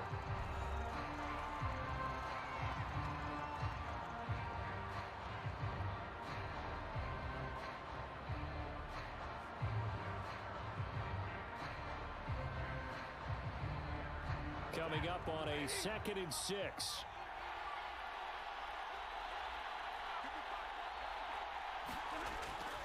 They'll run a draw now with Akers. And they can't bring him down. And past the 35, he'll be dropped a yard or 2 shy of the 30. Now the Rams will signal for a timeout, their 2nd, as it'll come with 36 ticks to go in half number 1.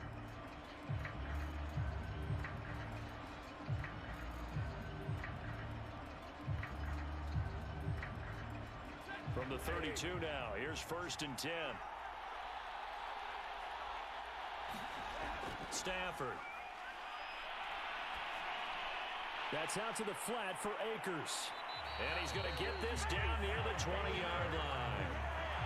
Another catch for him there on this drive, Brandon. And it looks like they're going to utilize him out of the backfield any way they can.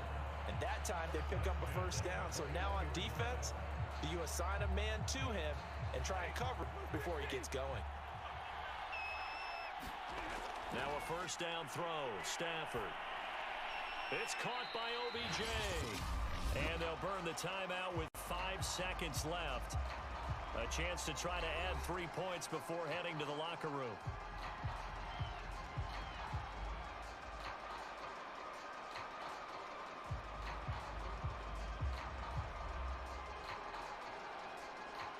So on 2nd down, the field goal unit is on here as they try to get 3 before half. A 33-yarder from the left hash. Gay's kick is good. And the lead grows to 14 at 24-10.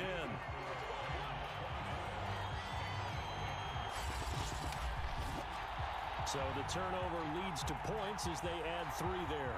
Yeah, what a sequence there, and a nice one for them. They force the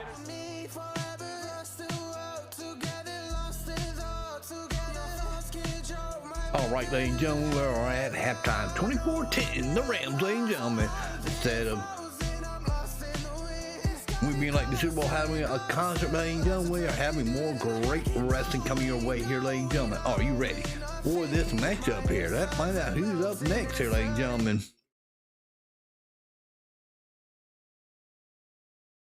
Ladies and gentlemen, this is part of our knockout tournament for our pay-per-view next Saturday, ladies and gentlemen. We got Al Gaupo versus our world-class wrestling champion, the Resident Evil Clown, Christopher Clown, ladies and gentlemen. Head to the arena for this matchup.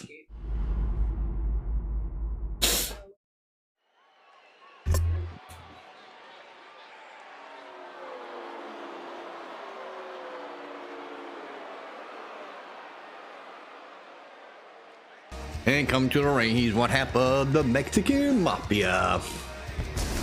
He is Al Gaupo. Only way to win this matchup, ladies and gentlemen, is knocking your opponent out here.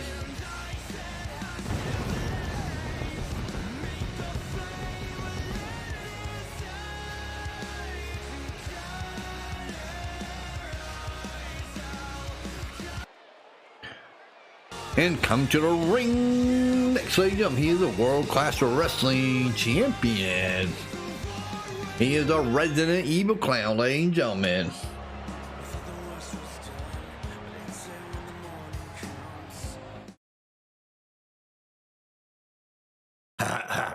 Shut the mess up like always. I do my own ring announcement. That's right. I'm gonna knock out this clown, this Mexican Mafia guy, because I don't need another title around my waist. That's right. Christopher Clown, your Resident Evil Clown, will be getting this title here tonight. And there's no joking around.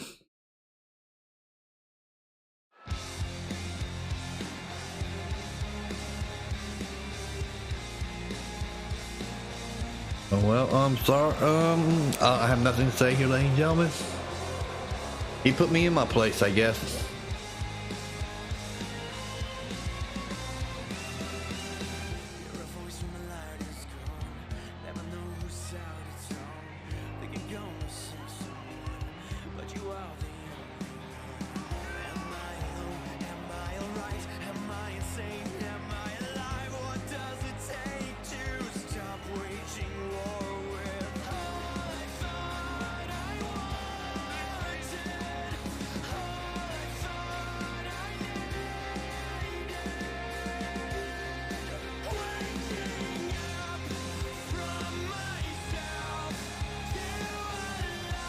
We do know he is defending his World Class Wrestling Championship at the pay-per-view in the lockdown matchup, ladies and gentlemen.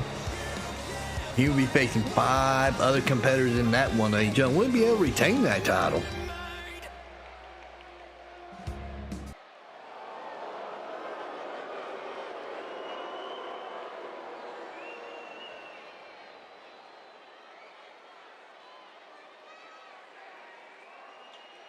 All right, both men are ready to go here, ladies and gentlemen, for our halftime show here at the Super Bowl, ladies and gentlemen. That Super Bowl lead is the Rams up 24. Bengals up 10, ladies and gentlemen. Can the Bengals be able to come back against the Rams in the second half and win that game? Or will the Rams go ahead and prevail as Super Bowl champion at that 56th edition of the Super Bowl?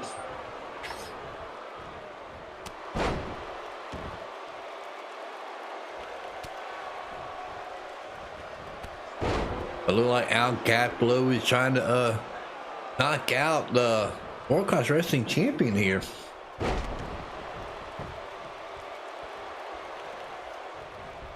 You know that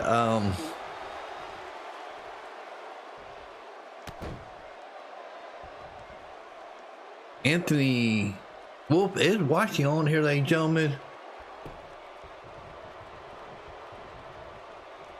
See who might go on here, ladies and gentlemen. He got a lot of that stick here trying to defend that title for a second time since he won it the first time at our December show, ladies and gentlemen. And what a cutter by Christopher Clown, ladies and gentlemen. I'm surprised he did not knock the poor man out right there.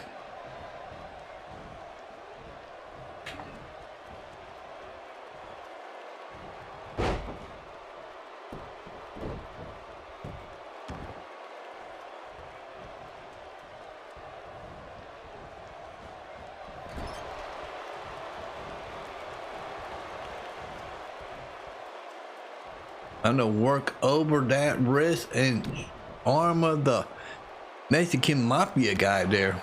Uh-oh, what a knee there.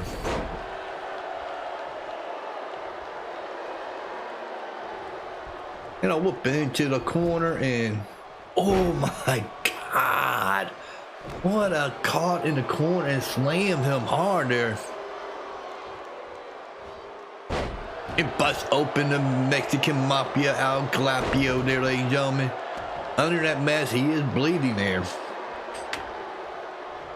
But will it play and hinder him for seeing, ladies and gentlemen? I mean, it really don't matter because you got to knock the person out to win.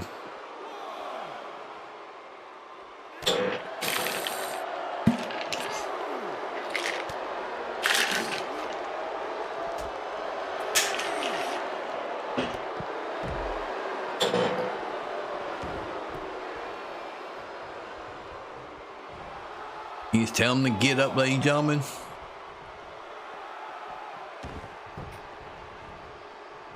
All right. The clown, the Resident Evil clown, did get back in the ring here. Oh my God, vicious knee to the chest there.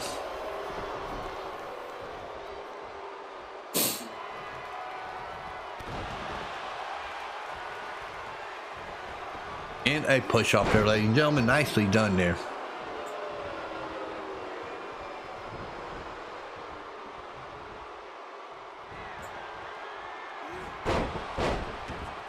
And he just owning him, working on that forehead, trying to knock him out with them DDTs, ladies and gentlemen. But here comes the Mexican Mafia posing, coming back right after the clown here. My God,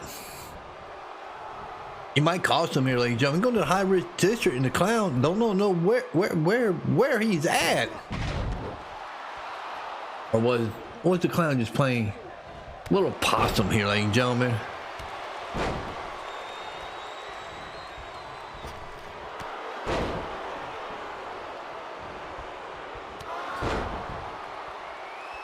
Totally fell there, ladies and gentlemen. Oh, nice maneuver there by El Galapio there.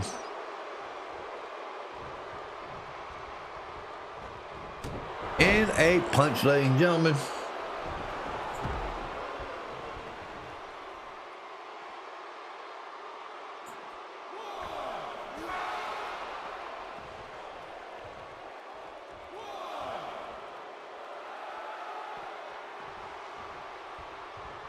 All right, both men are back in the ring. He's going to knock who out? Who will make it to the next round of this knockout tournament?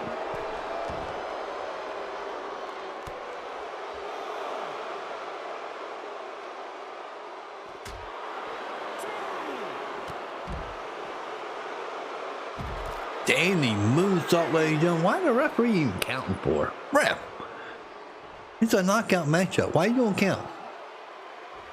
You need to keep that count away.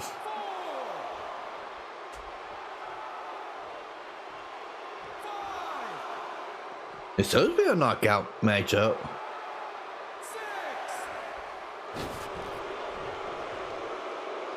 But here come elbow coming in here. Oh, beautiful takedown there.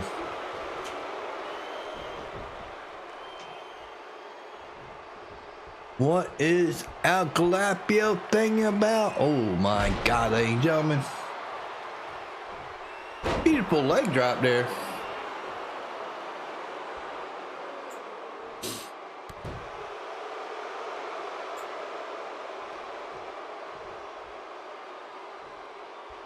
If you're here to watch the Super Bowl, ladies and gentlemen, the second half will start after this halftime entertainment.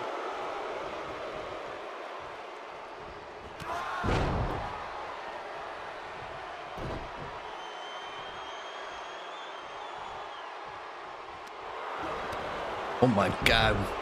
Seeing him over the top rope with that quick clothesline, then afterwards, tell the man come back in. Really? Come on, Christopher Clown.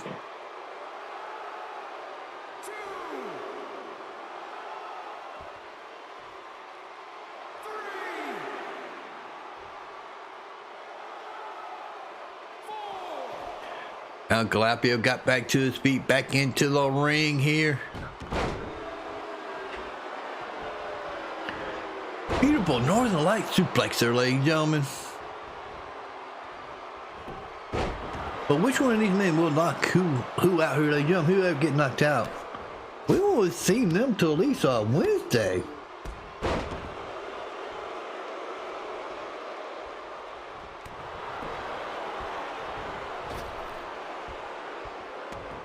Oh my God, plant him into the mat there, ladies and gentlemen.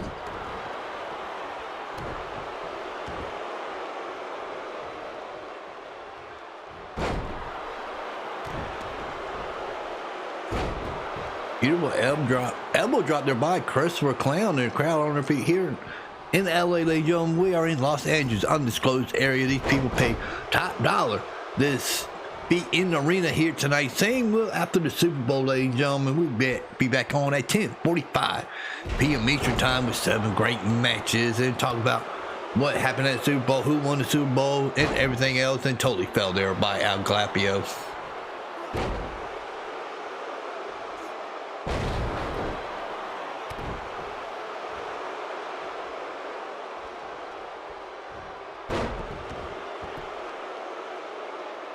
Both men are exhausted here, but they cannot knock each other out yet.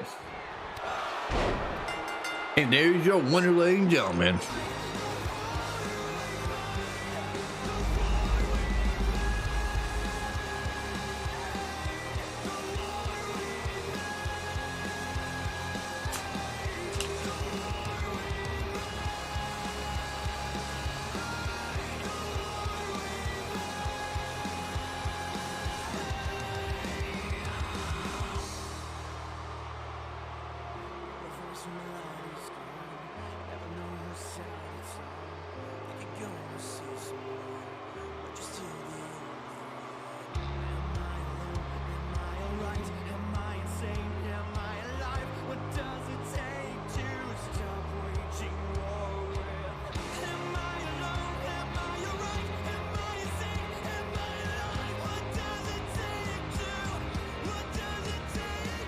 And there's your winner, ladies and gentlemen, our Resident Evil Clown, the WCW champion, Christopher Clown.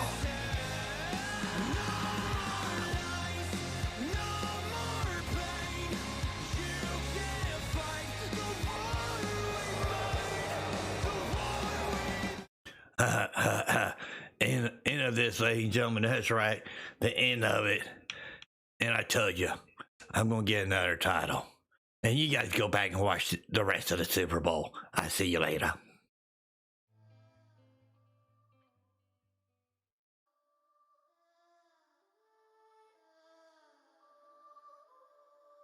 I can't breathe, it is what it is, I'll scream loud. I feel so free, hanging from a tree, swinging around. Ladies and gentlemen, the second half of the Super Bowl is starting to get ready to go here, ladies and gentlemen. The Rams are up 24-10 against the Bengals. Are you ready for the second half?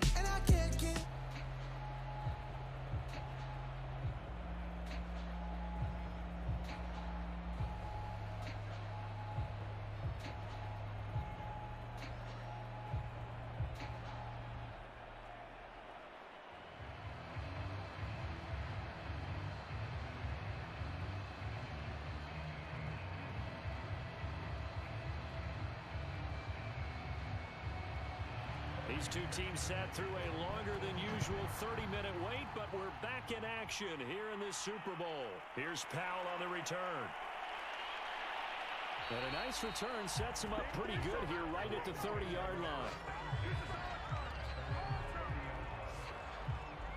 The Rams offense ready to begin quarter number 3. And I would imagine this is where you have to take stock of the situation, CD, and say, gosh, we're halfway to the Lombardi Trophy. Let's not slow down now. And I like the way you went there. Let's not slow down now, because the first half certainly went their way.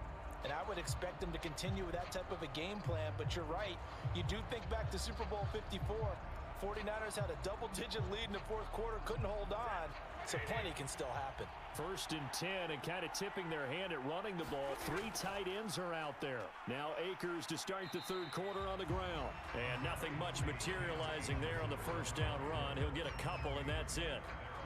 That play reminded me a lot of a former teammate of mine. We used to call him the trash man. His ability to sift through traffic and make plays was uncanny. And that's exactly what you want from your Mike linebacker. The last run good for 2. Here's 2nd and 8. Back to throw, Stafford. Oh, that one sailed a bit, but the catch is still made. And they get him down, but not before he takes it across the 40-yard line. And now we get into the psychology of the whole thing, because a lot of teams with a 2-score lead in the third quarter, they almost become defensive with their offense, just playing not to lose. I think with this team, you got to figure at this point, this is a great spot for them to go into attack mode, really try and put the hammer down and finish this one off. On first down, Akers, and he can only manage to get a couple. 2nd and 8 coming up. I know the scouting report on him is that he doesn't possess the eye discipline to be an elite linebacker. And what that means is his ability to read, react, and make a play. But on that one, he looked like one of those guys.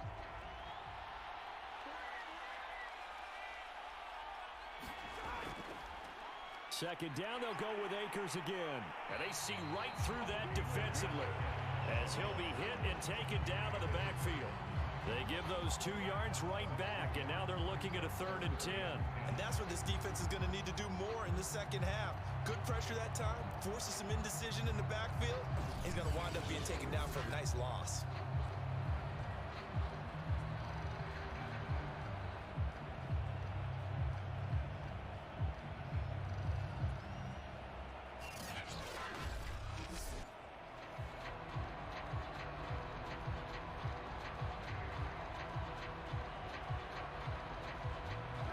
Nickel look here for the Bengals as they try to defend this on 3rd.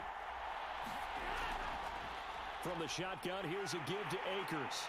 And he gets it just shy of midfield, but that's not enough. He's short of the marker. It's a gain of 5, but it'll lead to a 4th down. So where'd all that running room that he had in the first half go? Because it looks like it's drying up a little bit here. Someone made some adjustments, it appears, at least on this drive.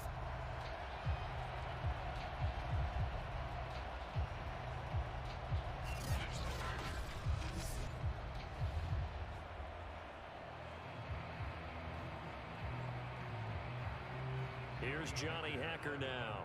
He's been terrific so far. This is away, but boy, headed straight for the sidelines.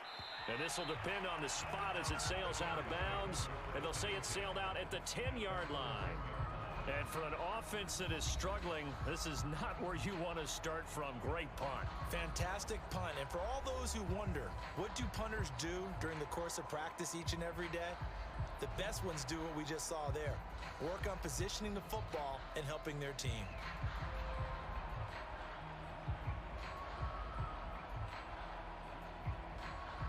Burrow and the Bengals with a 1st and 10 from back at their own 10-yard line.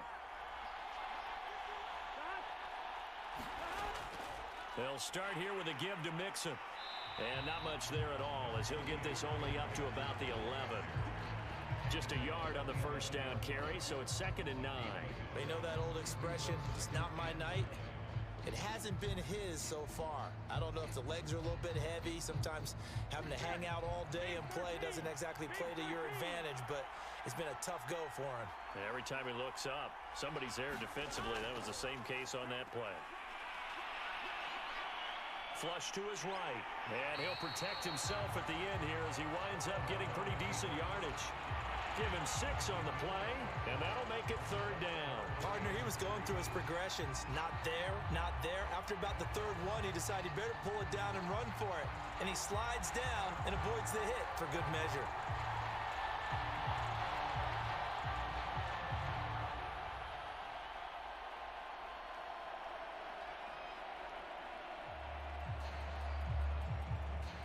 This offense in desperate need of a conversion as they come up on 3rd down. Now it's Burrow. Got an open man. That's C.J. Uzomah. And he is going to have a Bengals 1st down. They needed 3. He doubled that. He got 6. Many different ways to create space, but on that play, he did it with that big, wide body of his.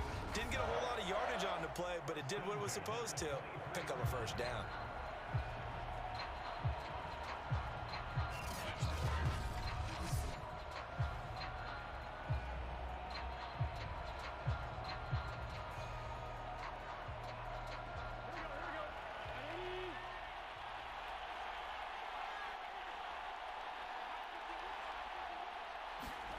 They will throw on 1st down with Burrow.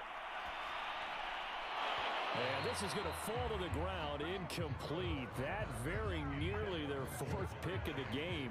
Instead, 2nd down. Trying to decipher what's going on out there because I don't know if he's just getting bad reads. I don't know if the defense is confusing him. I don't know if he just has, bad info and intel before he snaps the ball. But he's made some pretty bad decisions with the football lately. Yeah, several bad decisions on the interceptions he's thrown, and frankly, that should have been another pick right there. They get 6. That'll leave them with 3rd and 4. Let's not quibble about the game there on 2nd down. That was a positive play because that was a take-what-you-can-get situation. Got out to the tight end. Now it gives them a much better opportunity to convert on 3rd down. The Rams calling on their nickel set here defensively for 3rd down. Burrow will throw. And that is incomplete. We're into the 2nd half now. This is an offense that continues to struggle to sustain a drive. Looks like they're just totally out of sync, whether they're running the ball, passing the ball like we saw there. I don't know. The rhythm seems off.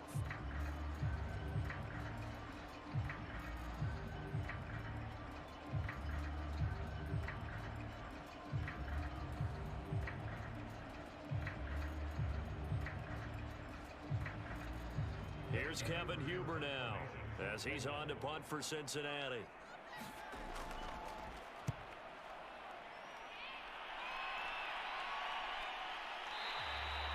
We'll call that a punt of 38 yards officially, and out will come the offense as they take over. Cam Akers and the Rams offense ready to go back to work. So after that hot start, the numbers here show the decline. What has the defense done adjustment-wise? Sometimes when you have a running back who's gotten off to a hot start, you've got to catch him before he really gets going. So you change what you do across the defensive front. Instead of the linebackers being back a few yards, you bring them up closer. It's what we call mugging the line of scrimmage, taking away a lot of blocking angles and gaps and maybe stopping him before he can get going. Mugging the line of scrimmage, okay. Yeah, in this case. Set to begin their next drive, the Rams offense at the line. Now this will leave them a yard short. Nice pickup of 9 yards on 1st down. This crew had to punt last time they had the ball, but when you've got a lead like like this, you content to play the field position game? You are to an extent, especially if you like your defense, because you have the lead, you've been controlling the game. But why put them in a tougher spot? You want to get out there and get something done on offense and maybe take command of this game yourself. Stafford's throw here hauled in by Cup. And able to get this one across the 45 before he's brought down. This has to go down as one of the simpler routes in the playbook, but oh so effective. Nice completion there. Keeps the sticks moving. Back-to-back good plays have him on the move on first down. Now a give. Akers running left. Just a yard on the pickup there, and it'll bring up a 2nd and 9. No doubt about it. A really nice job there by the defense, not allowing him to get to the perimeter. But that means your defensive ends, your outside linebackers, the guys that you pay big money to sack the quarterback, they also have to have interest in the running game as well. And they did a nice job there of holding the point of attack and not giving ground. 2nd down, they'll go with Akers again. And this time they were waiting for him as he'll be knocked down before he can get back to the line of scrimmage. A yard in the wrong direction makes 3rd down tougher. 3rd down and 9. How about the job there on the outside? Shed the wide receiver and was able to make the tackle on the perimeter.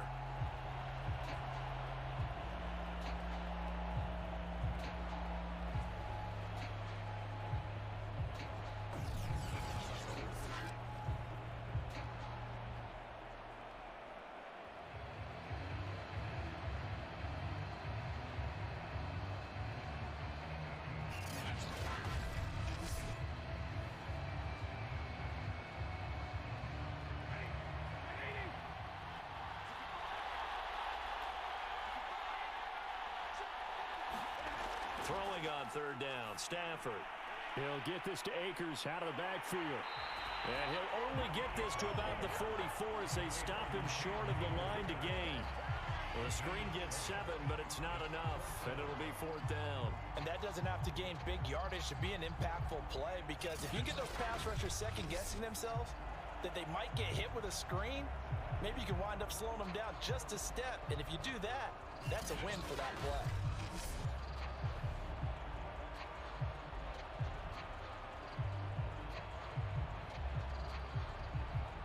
Here's Johnny Hacker now, as he'll come on for his 5th kick of the night. And he deserves a bronze leg as he gets this one away. No returning this one. It sails out of bounds, and they'll spot it right at the 20. Cincinnati set to take over once again. They punted last time they had it. What steps, Charles, do you think they have to take to make sure they don't do that again? Well, let's just go to the football 101, the trade expression 101. Win first down. Make 5, 6, 7 yards on first down and make it a 2nd and 3, 2nd and manageable. Keep accumulating first downs that way. Keep moving the football. You don't want to get behind the sticks, because then the defense has the advantage. Burrow going to lead up the Bengals here, 1st and 10 at the 20. Mixon gets the nod to start the drive. And some room to work. And he takes us beyond the 35 before going out of bounds. Well, that last run makes this a 100-yard night. I've loved the way he's hit the holes. He's been quick, he's been decisive, and he's been a whole lot of fun to watch.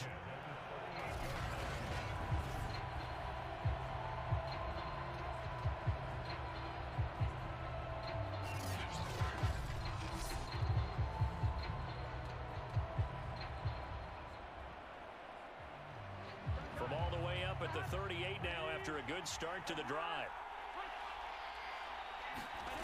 From the shotgun, Joe Burrow. Open man is Chase, complete. And that's good for a pickup of 10 yards. And that'll make it 2nd and a foot or so. You can see the time and effort and thought that they put into their passing game, because it was evident right there.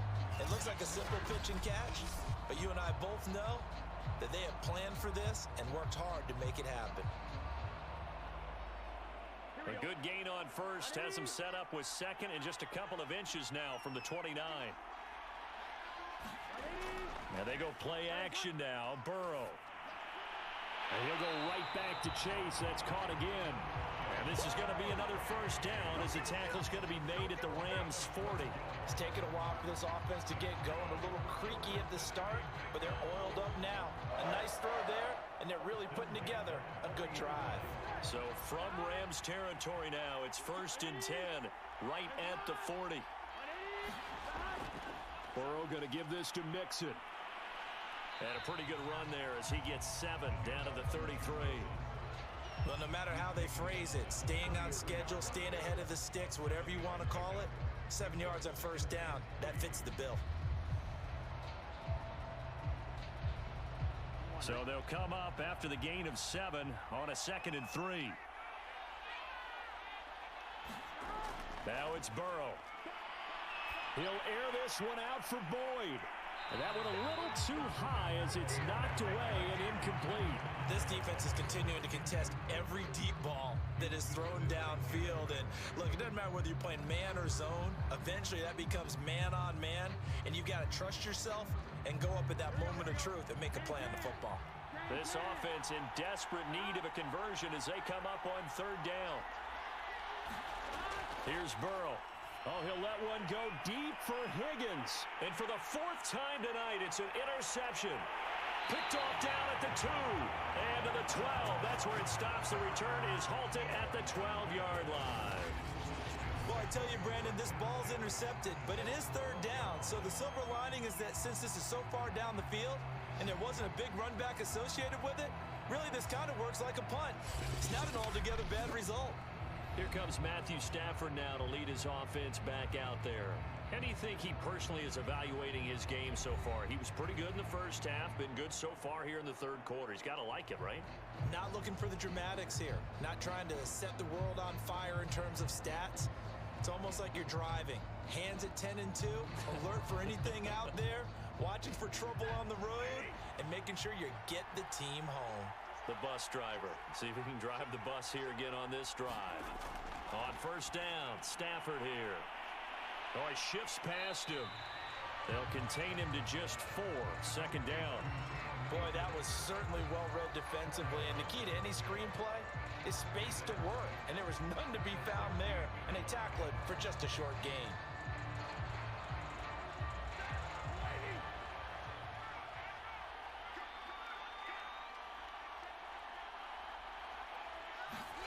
Throwing again on 2nd down.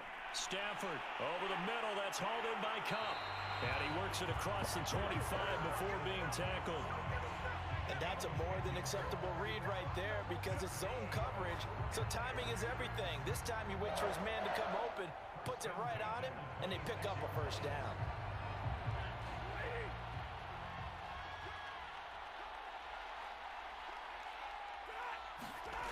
They'll run on 1st down. Akers. And he is met at the line of scrimmage, and he goes down right there. No gain on the play. It'll be 2nd down. His carries tonight, they're getting up there, so maybe one of those every now and then is understandable. I would agree with that. Understandable every now and then. Sometimes you come back and you fake it to him and go play action. But other times you say, okay, they got him on that one. We'll come back to him in another carry. Here's Stafford. Quick hitter here, it's complete. And he's taken down, but able to slip across the 35. But they certainly had success throughout this contest, getting him the ball in the passing game, and there he picks up another 1st down. Whatever they saw going into this one, they've been able to capitalize on it, and no adjustment has been made to take it away. So from the 36 now, 1st and 10. Now Stafford trying to find Cup, but it's intercepted. Picked off at the 39. And he will bring it back. It's a pick 6 from Bengals TD. What a moment for him, a pick 6 in the Super Bowl. You think about some of the big pick 6s over the history of this huge game. I remember, because I was watching with a lot of Colts fans, Tracy Porter picking Peyton Manning to get the Saints' first title. Yeah, that one pretty much sealed the deal for New Orleans as well. But I got to go back a ways because, you know, unfortunately I'm considerably older.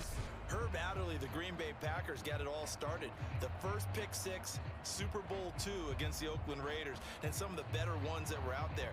You might remember Dwight Smith of the Tampa Bay Buccaneers had 2 in one game when they won their Super Bowl championship against Rich Gannon in Oakland. You mentioned Tracy Porter already. How about James Harrison to the Steelers? You remember that one? 100 yards right before the half ended. That was a big-time play. But for me, the absolute classic, Willie Brown in slow motion against the Vikings for the Raiders.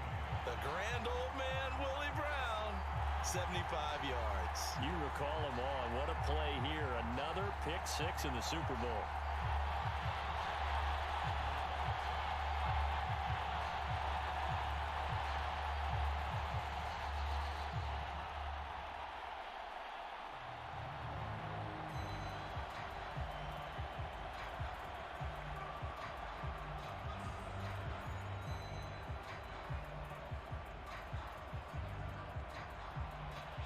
So they throw the pick six. They'll get another shot at it now as this one's in the air. From the end zone, here comes Brandon Powell. And ultimately cannot get this out to the 25-yard line as he's dropped at the 23.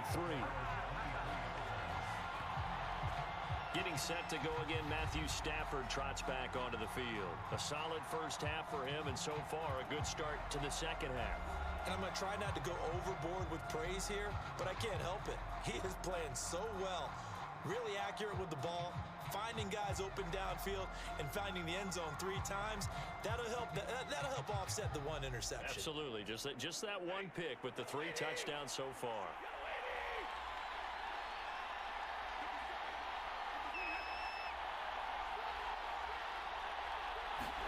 Stafford here coming off his pick six.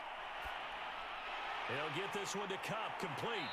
So a good spin move there before he's taken down. A nice little gain.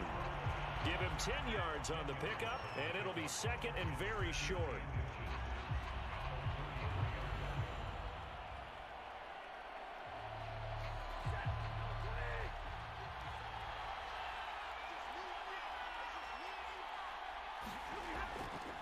On the handoff, running left is Akers. And he's able to take this one up to the 35-yard line. Second and inches is oftentimes an invitation for an offense coordinator to take a big shot downfield because he feels like he can come back on 3rd down and pick up the 1st down. But sometimes you just don't want to break tendency. Stay with what you are, stay with who you know, and go get the 1st down. That's exactly what they did. Ball up to the 35 now as they come up on 1st and 10. On the ground, it's Akers.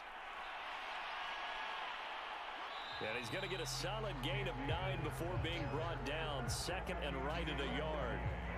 Well, you certainly have to give a little credit here because they're playing this game now at their pace. This is ball control football, sustained runs, taking their time, and making it work.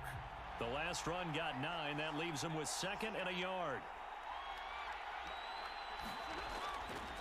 On the give, this is Akers. And he'll get it out to midfield. Looks like, yeah, they'll spot it right in midfield at the 50. I think we're seeing the effect that runs like that are starting to have on this game.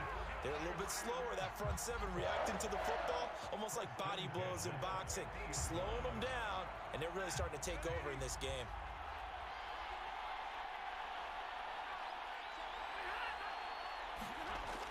They'll run on 1st down with Akers. And for one of the first times tonight, he's going to be held up at the line of scrimmage. DJ Reader there on the tackle. Now that's a mountain of a man that just made that stop, isn't it? But he's more than that. This guy's nimble and quick. More than a space eater. He just made a great play there. 3rd quarter of the biggest spectacle in sport, the Super Bowl. Thanks for joining us, everybody. 2nd and 10. They'll run out of the gun with Akers. And he is going to be close to a 1st down as the tackle made at the Bengals' 41. 9 yards, not quite enough, and they'll be left now with 3rd and 1. That was a good run, and it got to the 2nd level. And what I mean by that is that's where the linebackers usually play. 1st level being the defensive front, last level being the secondary. But the strong safety position ended up making the tackle, and oftentimes we call them a hybrid. Combination defensive back, combination linebacker. We saw the linebacker make the stop. 1 quarter remains here in the Super Bowl. We'll return with more after this break. You're watching the NFL on EA Sports.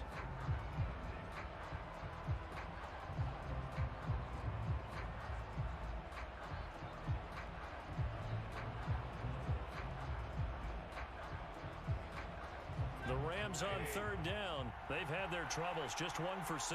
They're up against a 3rd-and-1 situation. Stafford going to give this to Akers. And he's going to have the first down, yardage to the 35. I think there's a fatigue factor that's kicking in defensively. You know the will is still strong, but I think the offense is starting to bend it just a little bit, don't you? Yeah, absolutely. It's looked that way. We'll see if they can continue this already strong drive.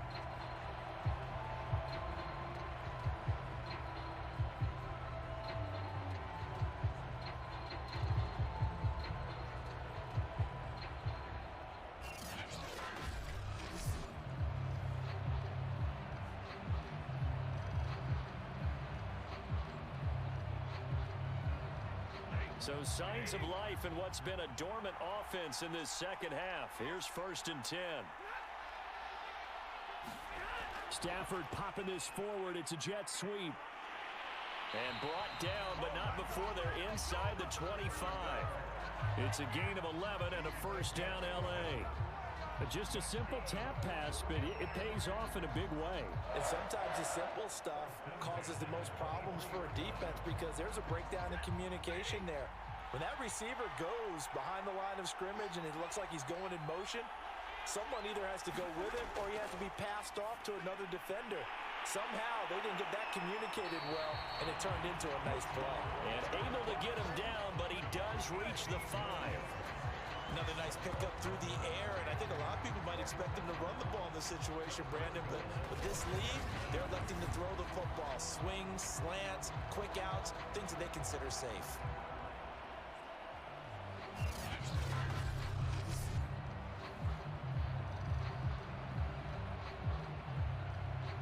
So 1st and goal, 6 points here would go a long way toward wrapping this one up. They'll run here with Akers. Only a yard that time, 2nd and goal.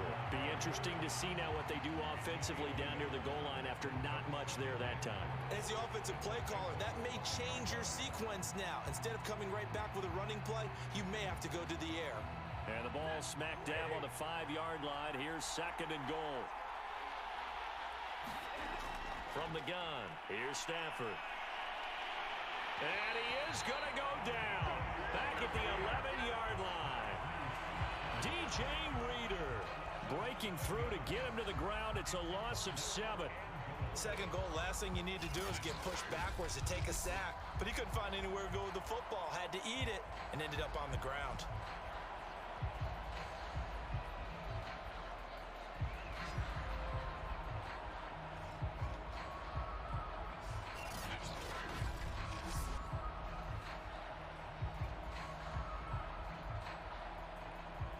Third and goal, a big play in this Super Bowl.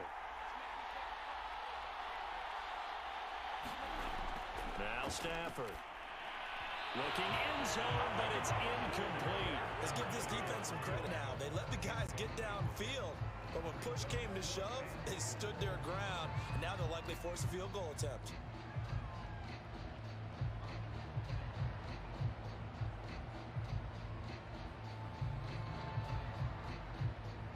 So on 4th down, out trots the kicker in a big spot here.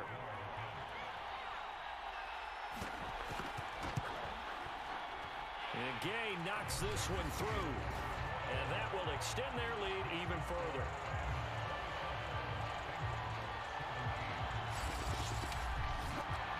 So that CD, an important one here in the 4th quarter. And that importance cannot be overstated. All eyes on both sidelines were staring that one down all the way.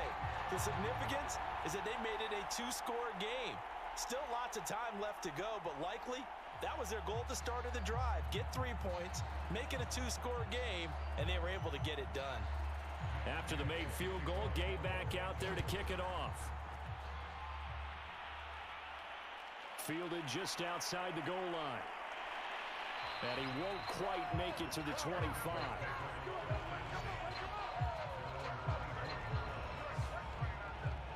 Joe Burrow trots out again with the rest of his offense. With his guys trailing here in the fourth, he can ill afford a repeat of the interception that ended the last drive. Yeah, you're 2 scores down. You take it upon yourself now to play perfect or near perfect football if you want to get your team back into the game.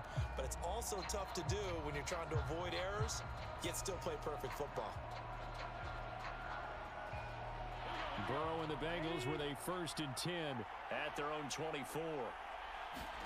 Trying to shake off the interception from the last drive. He'll look to throw. And he will bring it back. It's an interception return for a Rams touchdown. Well, dare I say it, it's kind of quid pro quo. Both defenses now with an interception return for a touchdown. Your vocabulary, sir. Well done.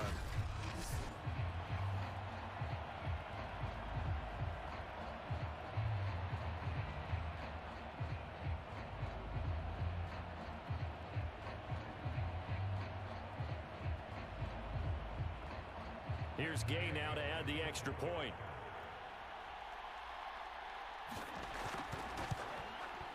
And that'll make this a 3-score game as the lead moves to 17.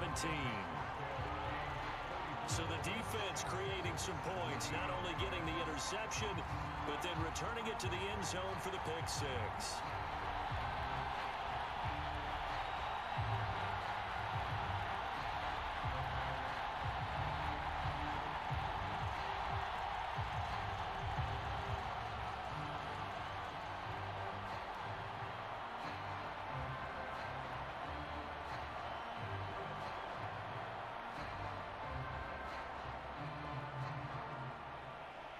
So they'll get another shot on offense following that pick 6.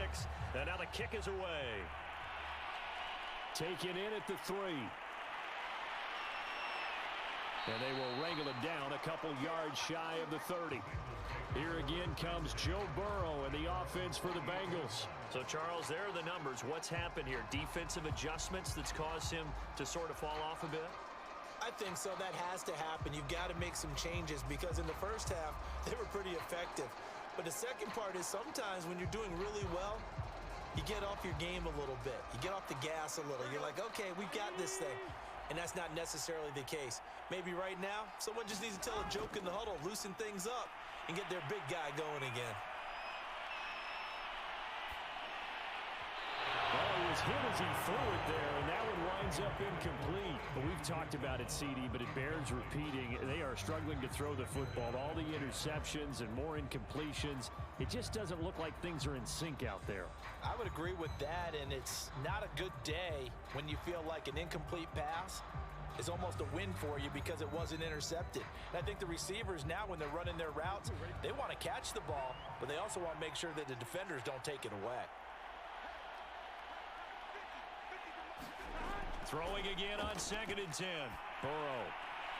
Open man is Uzama. And he'll be out of bounds across the 30-yard line. 4 yards the gain, and it'll bring up a 3rd down. I'm wondering if the same thing went through your mind as mine.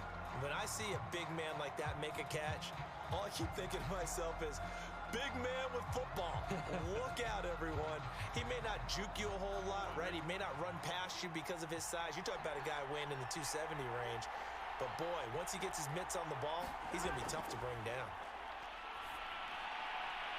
Throwing the out route incomplete. It's Boyd. And he is going to have a Bengals 1st down as they're able to get the 3rd down conversion. You cannot write these guys off just yet, not with a quarterback like that under center. You mean it actually crossed your mind with him running the team that you could actually maybe write this game off? Not yet. Not a chance. Not with him. We've seen it too many times.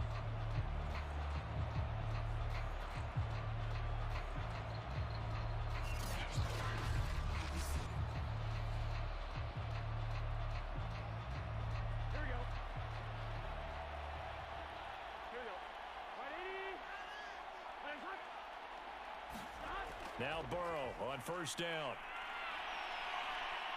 Buying time to his left. He's got the 1st down and more inside the 40. And down right around the 37. Partner, as a quarterback, sometimes you just got to know when the clock has gone off in your head, it's time to go.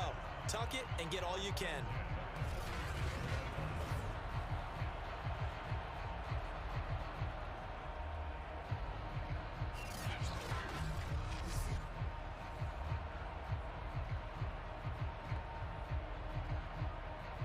So from Rams territory now, it's 1st and 10 at the 37-yard line. Burrow looking to pass. There's a short one caught by Uzama, and he's going to get this inside the 30. I can put my defensive cap on right now, and I know they're saying don't give up any big plays now. They've controlled this game throughout, and all they want to do is see it through to the end. I think they let their guard down a little bit with that last completion. Sometimes when you're trying not to give up bigger plays, you don't react as fast as you should on other throws.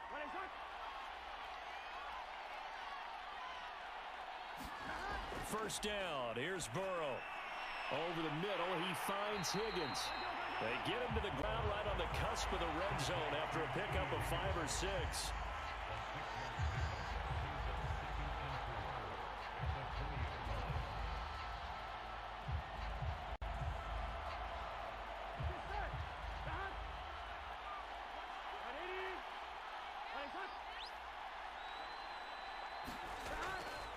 On second down, here's Mixon. And he'll take it down here just shy of the 15 at the 16-yard line. Not too many offenses want to turn down long drives, but when you're down what they are, they've got to pay it off with some points.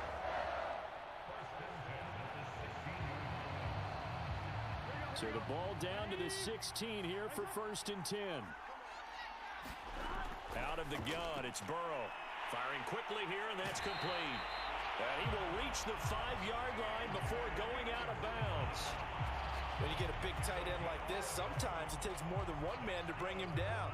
Oftentimes, your best bet, just jump on and hold on and wait for your teammates to arrive to help get him on the ground. 1st and goal, and they got to be thinking a chance to get right back into this football game.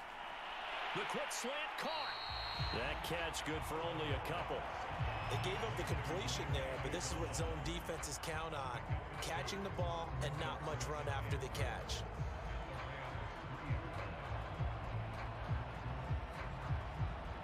On 2nd and goal, one man stands in the backfield, and that's Mixon. He'll get it up the middle. It'll go as a loss of a yard, and it'll set up 3rd down. That's a really alert defense there because they saw the heavy look come in from the offense, countered it with extra linebackers who brought a little bit of speed and heft, and able to really make a big-time play for their defense.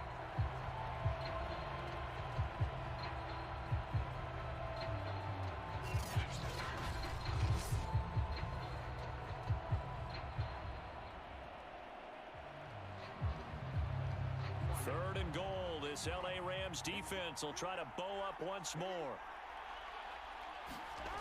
They're passing here, Joe Burrow. That's to Chase. He's got it. Touchdown, Cincinnati. The 3-yard touchdown pass. And the Bengals have got it back to a 2-score game here in the 4th. So a little bit of a letdown there defensively. I mean, look, you're still 2 scores to the good, CD, but things may be a little more uncomfortable than they had hoped. Yeah, if you kept them out of the end zone there, this game's over. You've locked the door on them. Instead, it's still open a little bit, and they've got a puncher's chance. McPherson now for the extra point.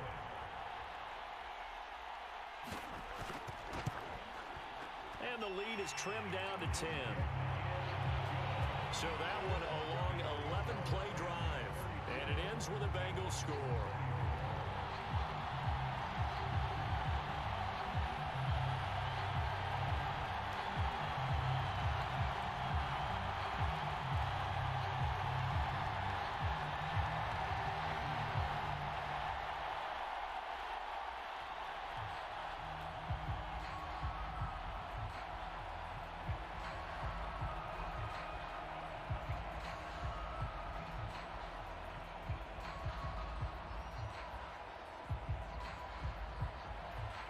After the touchdown, McPherson on to kick this one away. Oh, the return is Powell. And he brings us out past the 20 to the 24. All right, the defense got a chance here, ladies and gentlemen, to stop them here and get the lead down now by 10. They make their way back onto the field. And I know that they've double-teamed him a couple times, but not a ton. Whatever they're doing isn't working. He's up over 100 yards. We'll see how they adjust. And when they do that, they weaken their defense in other places as well. And how many times have we done games where we've seen a guy have a big game like this? But it's usually not by himself, is it? Right. Usually it opens it up for other people to have big games as well. Set to begin their next drive, the Rams offense at the line. And they have been the better of the two sides to this point with a 2-score lead. Fourth quarter of this Super Bowl. And a Lombardi trophy within reach as they start this drive 1st and 10. Partner, I like that they're staying aggressive on offense because to me, this drive is what is known as a put-away drive. You score here, that might put this one to bed. I like the fact that they're playing with confidence and not playing with fear. So from the 36 now, 1st and 10. Stafford going to give to Akers on the draw. And he puts his head down and gets up to the 42 for a gain of about 6. Oh, that's one to warm the hearts of all those old school football players, isn't it? Tough, hard, gritty run, got behind his pads, bowled over a few people. Look at that one, right up the gut. So up through 3 quarters, no reason to lighten up now. On 2nd down and 4. Stafford, he finds his target, Beckham. And he'll be taken down, but not before he gets into enemy territory. Well, normally you might say start running the football. You've got the lead here in the 4th quarter, but the way that they passed it with such success, I don't know, maybe keep throwing it. Yeah, I think you brought up something that goes against conventional wisdom, right? In this stage of the game, you would think you would switch to a running attack, but you're exactly right. They've thrown it so well throughout the game, and trusting this quarterback, I think you continue to do so. That one unable to develop, never got going. A loss of a couple, and it's 2nd down. But looked like the defense, they were ready for that one. Really left him almost no room to work after catching the ball. He could throw every move in the book at him. They were there, and they tackled him for a loss.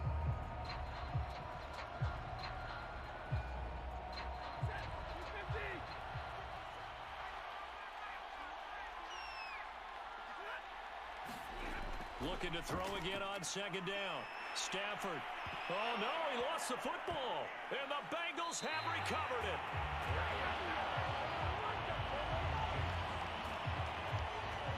Partner, that one looked like it was over. I mean, they had control, had the football, and the defense had to make a play in order to keep them in the game. That's exactly what they did. And now that door ajar, 2-score game, so hold on here, not done in the 4th.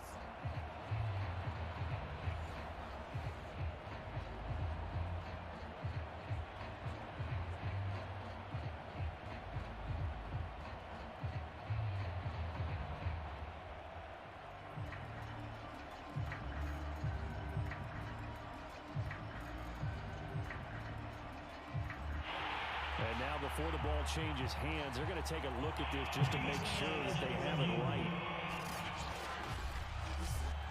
Now the question, was the knee in fact down before this ball comes loose? And is the video convincing enough to overturn it? A lot of factors here. Remember, you also need clear possession of football afterwards. This is a tough one to overturn.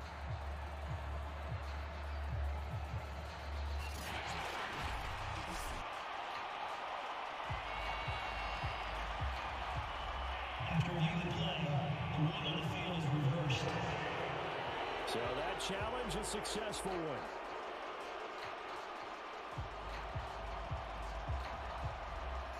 From the 32 now, here's 1st and 10. On the counter, this is Akers. Akers has got the 1st down and then some. And he's going to take this one in for a Rams touchdown.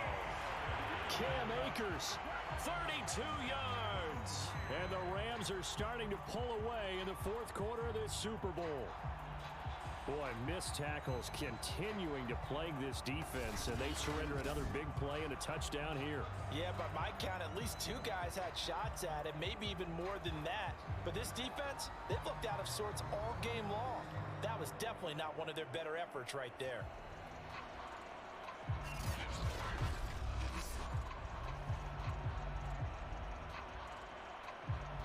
Yeah, Gay is on for the point after.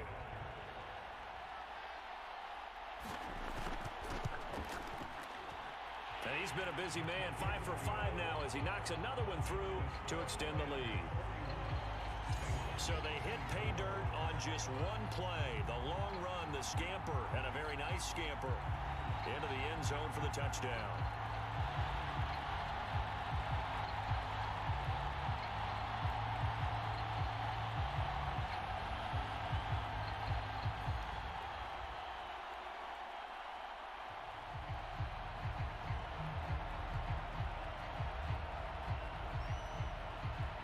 Following the touchdown, here's Gay to kick it away.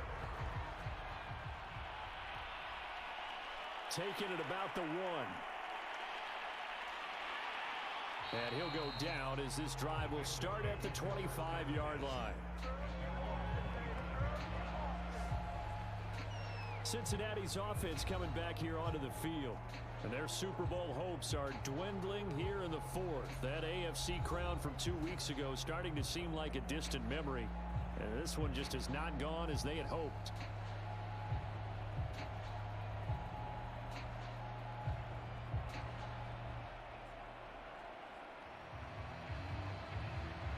Burrow going to lead up the Bengals here 1st and 10 at their own 25-yard line.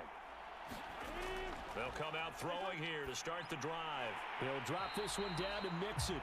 3 yards the gain there, 2nd down. You got the big lead defensively. Willing to give them that underneath stuff, right? And this is why you work on your tackling. Tackle them after the catch, inbounds, keep the clock running. Just go ahead and bleed the game out that way.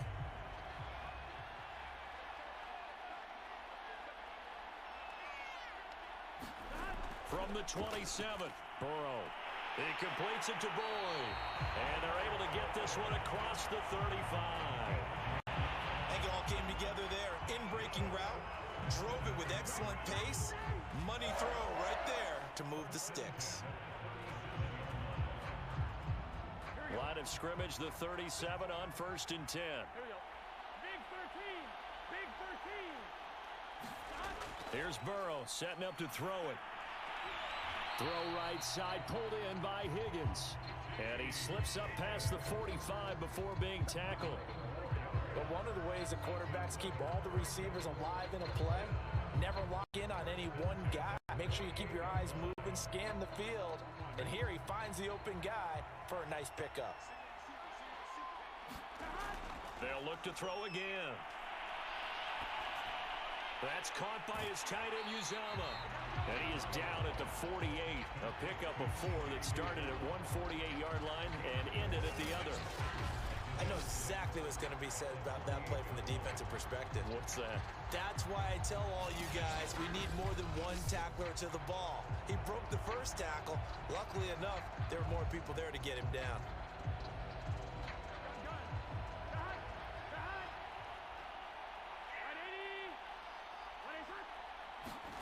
Again, it's Burrow. He gets this in the hands of Mixon. And he'll get it inside the 40 to the 39. One of my old teammates called me the other day when he was watching the game. He's like, man, trying to watch an NFL game and trying to account for their passing game, that's difficult. And just when you think you get everything covered, here comes a back out of the backfield. And in this case, he picks up a first down. On 1st and 10, Joe Burrow. He finds his man, complete. That's Boyd. And he's tackled a yard short of the marker. Good gain of 9 on 1st down. Fired that one in there, able to make connection on a nice in route. With those faster passes when they're going that fast, any hesitation as a quarterback that the deflection, if you miss, might be bigger and lead to an interception? Yeah, and the deflection works both ways. Maybe a defender gets a hand in the way and it pops in the air. And sometimes you throw it so hard your receiver can't handle it, and he pops it up in the air for the defenders to grab as well. But a moot point there as they were able to connect. So the Bengals in possession of the football here as we get you reset. And let's see what they've come up with offensively after having time to talk it over. And this is going to be another first down as the tackle's going to be made at the Rams 14. Well, that was a fun one to watch right there. A nice in-breaking route and plenty of room in the middle of the field. and he was able to get behind the linebackers and grab the completion for a really good pickup. Now you've got to hustle your guys to the line and get them set. From the red zone now, here's Burrow, first down. To Mixon on the check down. And he's going to be stopped up right at the line of scrimmage. So no gain on the play, and it'll be 2nd and 10. Well, that was a simple throw and catch, but even with that completion, 0 yards gained, so they're behind schedule on down and distance. I think they were hoping to get it to him. He could make a man or two miss, but that window closed quickly. And Burrow going to throw again. Open man is Higgins. And a nice job to break free of one tackle, but it slowed his momentum somewhat, and he's taken down right after. 5 yards. Now it's 3rd and 5. Brandon, perfect defense in this situation would have meant that there was an incompletion. They would have picked it off. Okay, so they gave up the completion, but I really enjoyed watching how the defense stayed in sync, stayed in great communication, and as he dragged across each zone, you see him pointing, communicating. There he is, and they passed him off to each defender. Ended up making a nice play, even though it was complete. They really had a good drive going there, but a nice recovery by the defense these past few downs, able to knock that one away on 3rd down and bring up what I think for the offense, an unexpected 4th down here. Here we go. It's Burrow on 4th down. And it's incomplete. They cannot convert, and they turn it over. They had to go for it with such little time remaining, and that may write a finish to this Super Bowl. So they tried to go for it for pride, but it really wouldn't have mattered. This one, it was already determined. No doubt about it. This one was over a while ago. And the LA offense ready for this next possession. And they are trying to play it cool down on the sidelines, but they know that they are very close now to wrapping this thing up and letting the celebration begin. A Super Bowl title within reach now as they try to polish this thing off.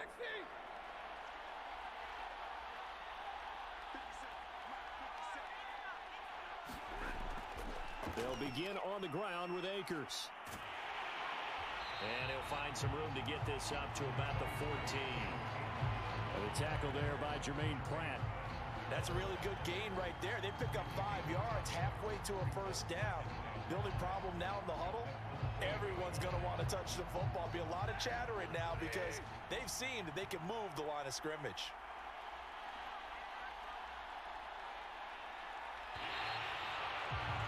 The Rams have won the Super Bowl, and they will get the Lombardi Trophy. And when this moment comes, I think you look back at all the blood, sweat, and tears, the offseason, the workouts, training camp, week 1, 2, 3, all building up now to say you're a Super Bowl champion.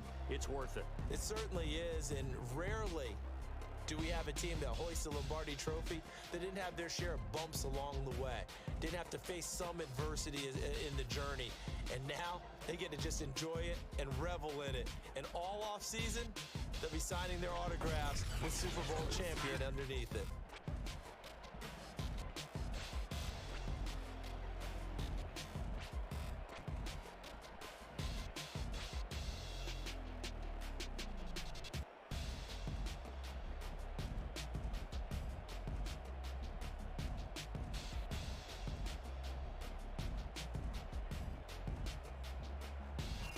And they are the Super Bowl champs. The Lombardi Trophy is theirs, and so are bragging rights for an entire season. And what a season it has been. Feels like we have been there every step of the way.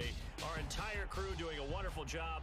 Thanks to my broadcast partner, Charles Davis. For all those guys, I'm Brandon Gunn signing off. We'll talk to you next season right here on EA Sports.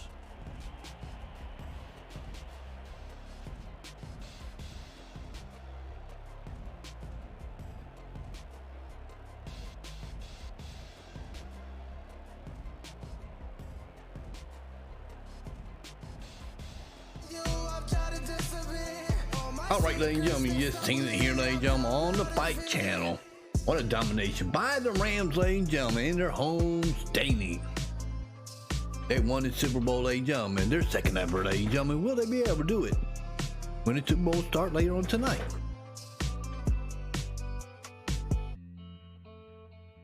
But ladies and gentlemen, don't go nowhere. We still got our post wrestling match here for the Super Bowl here, ladies and gentlemen. Let's head back to our special location for this great wrestling match.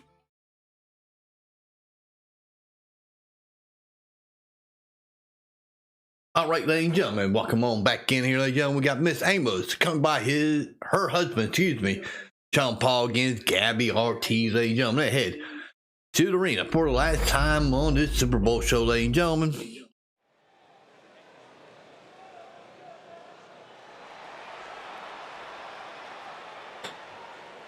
Here she comes to the ring, ladies and gentlemen, from Atlanta, Georgia. Hot Atlanta, ladies and gentlemen.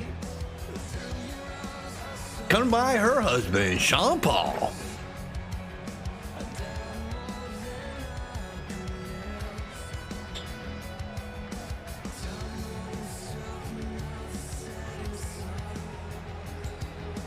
This is Miss Amos.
Of course, I'm talking and dang on production team like turn my mic off, ladies and gentlemen.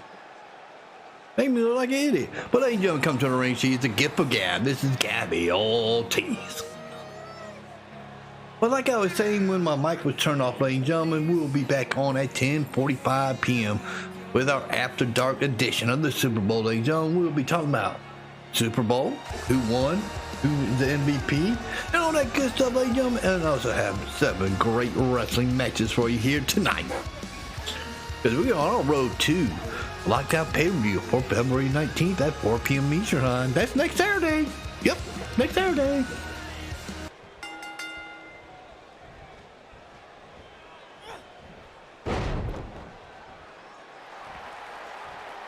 And Miss Amos all over and Sean Paul enjoying what his wife's starting off to do here in this matchup.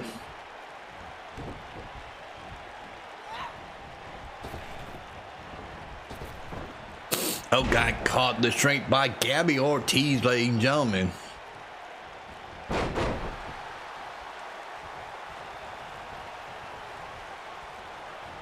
And a beautiful leg sweep. Was that leg sweep or leg sweep? Who knows?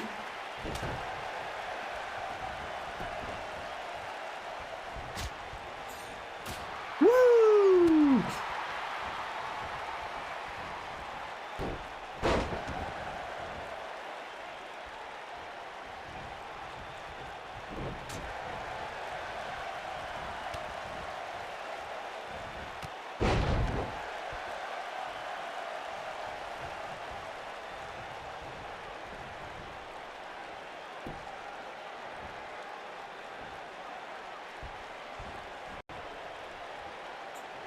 All right, Miss Amos, tell her to get up, my God.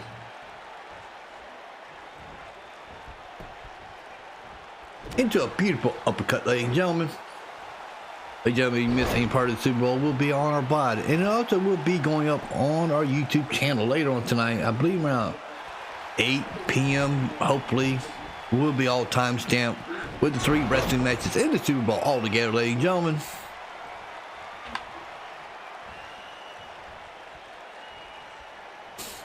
And a beautiful fireman carry. Miss John Paul did enjoy that. What happened to his wife there?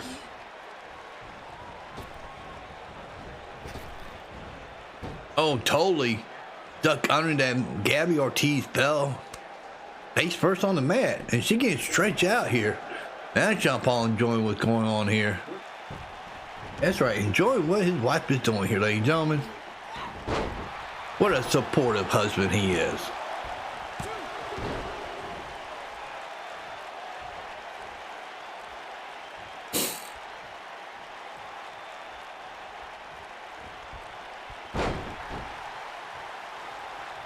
Back and forth these two women go here, ladies and gentlemen, here.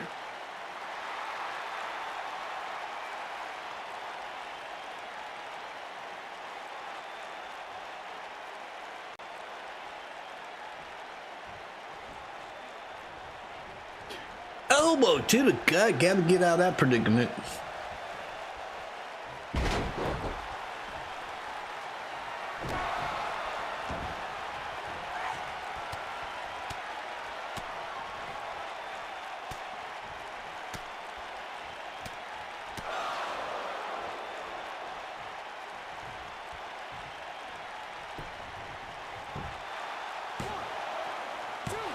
Just a 2-count kick out. Gabby Ortiz thought she had Miss Amos, but Miss Amos is a veteran season 1, ladies and gentlemen.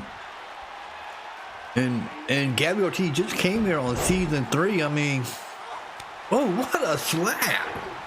And Gabby Ortiz took that like a champion. Or was it blocked? Oh, my mistake. It was blocked there by Gabby. She swatted out there.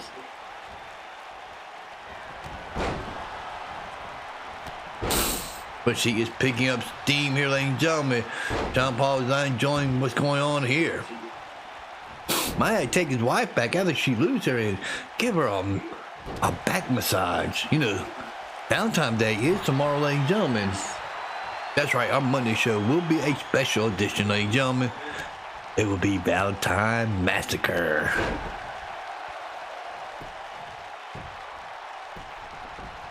One big show on that day, ladies and gentlemen. Hope everybody get their lovely ones some candy, roses.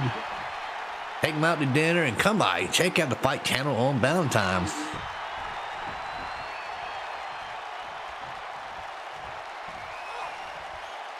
And what a power bomb! And Sean Paul think this could be it. And no, somehow she got out of it, reversed it, ladies and gentlemen. But how much damage done to that lower back of Gabby?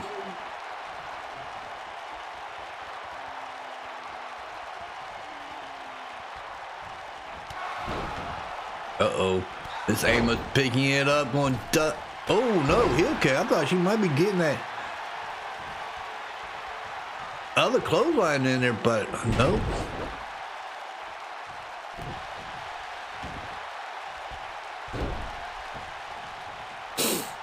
Uh-oh, what she got planned here, ladies and gentlemen? What she planning here?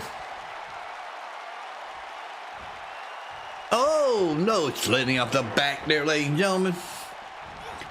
Oh my gosh, she's on the rope. Don't look good for Miss Amos here.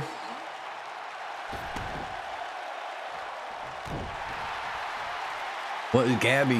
What is Gab thinking? What is she thinking?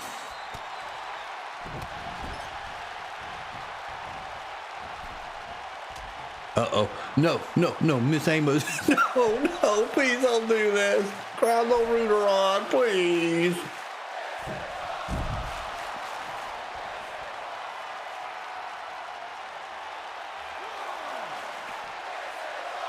Of course, you think it's awesome here in LA, Los Angeles people. My God, what kind of big people you are here? My God.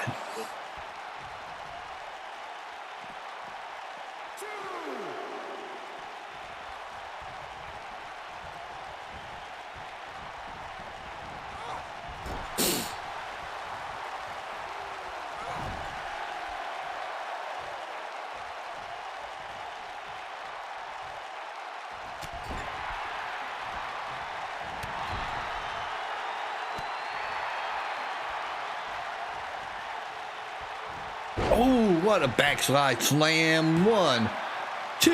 No. Somehow Miss Amos kick out of that one.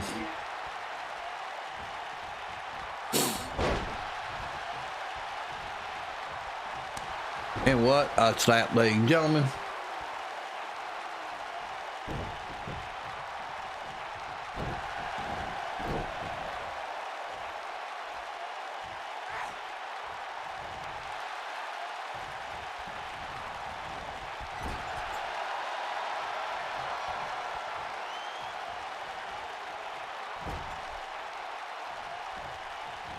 And there is that vicious bulldog using the top rope.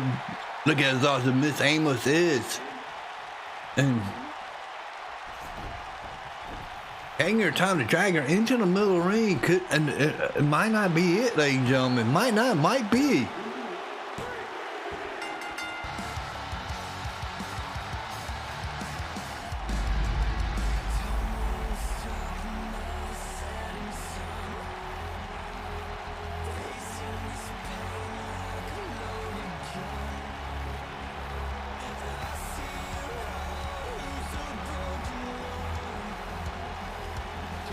And there's your winner, ladies and gentlemen. The last match of our Super Bowl edition here, ladies and gentlemen. Miss Amos.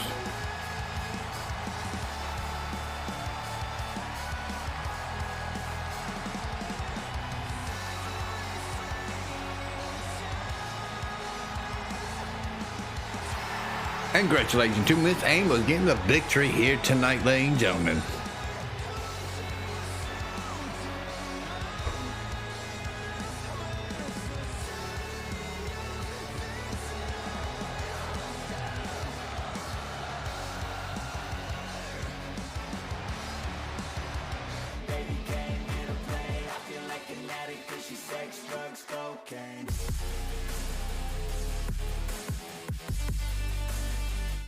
All right, ladies and gentlemen, gotta thank everybody that came by, checked out our Super Bowl edition here on the Fight Channel, ladies and gentlemen. We'll be back on later on tonight after the Super Bowl.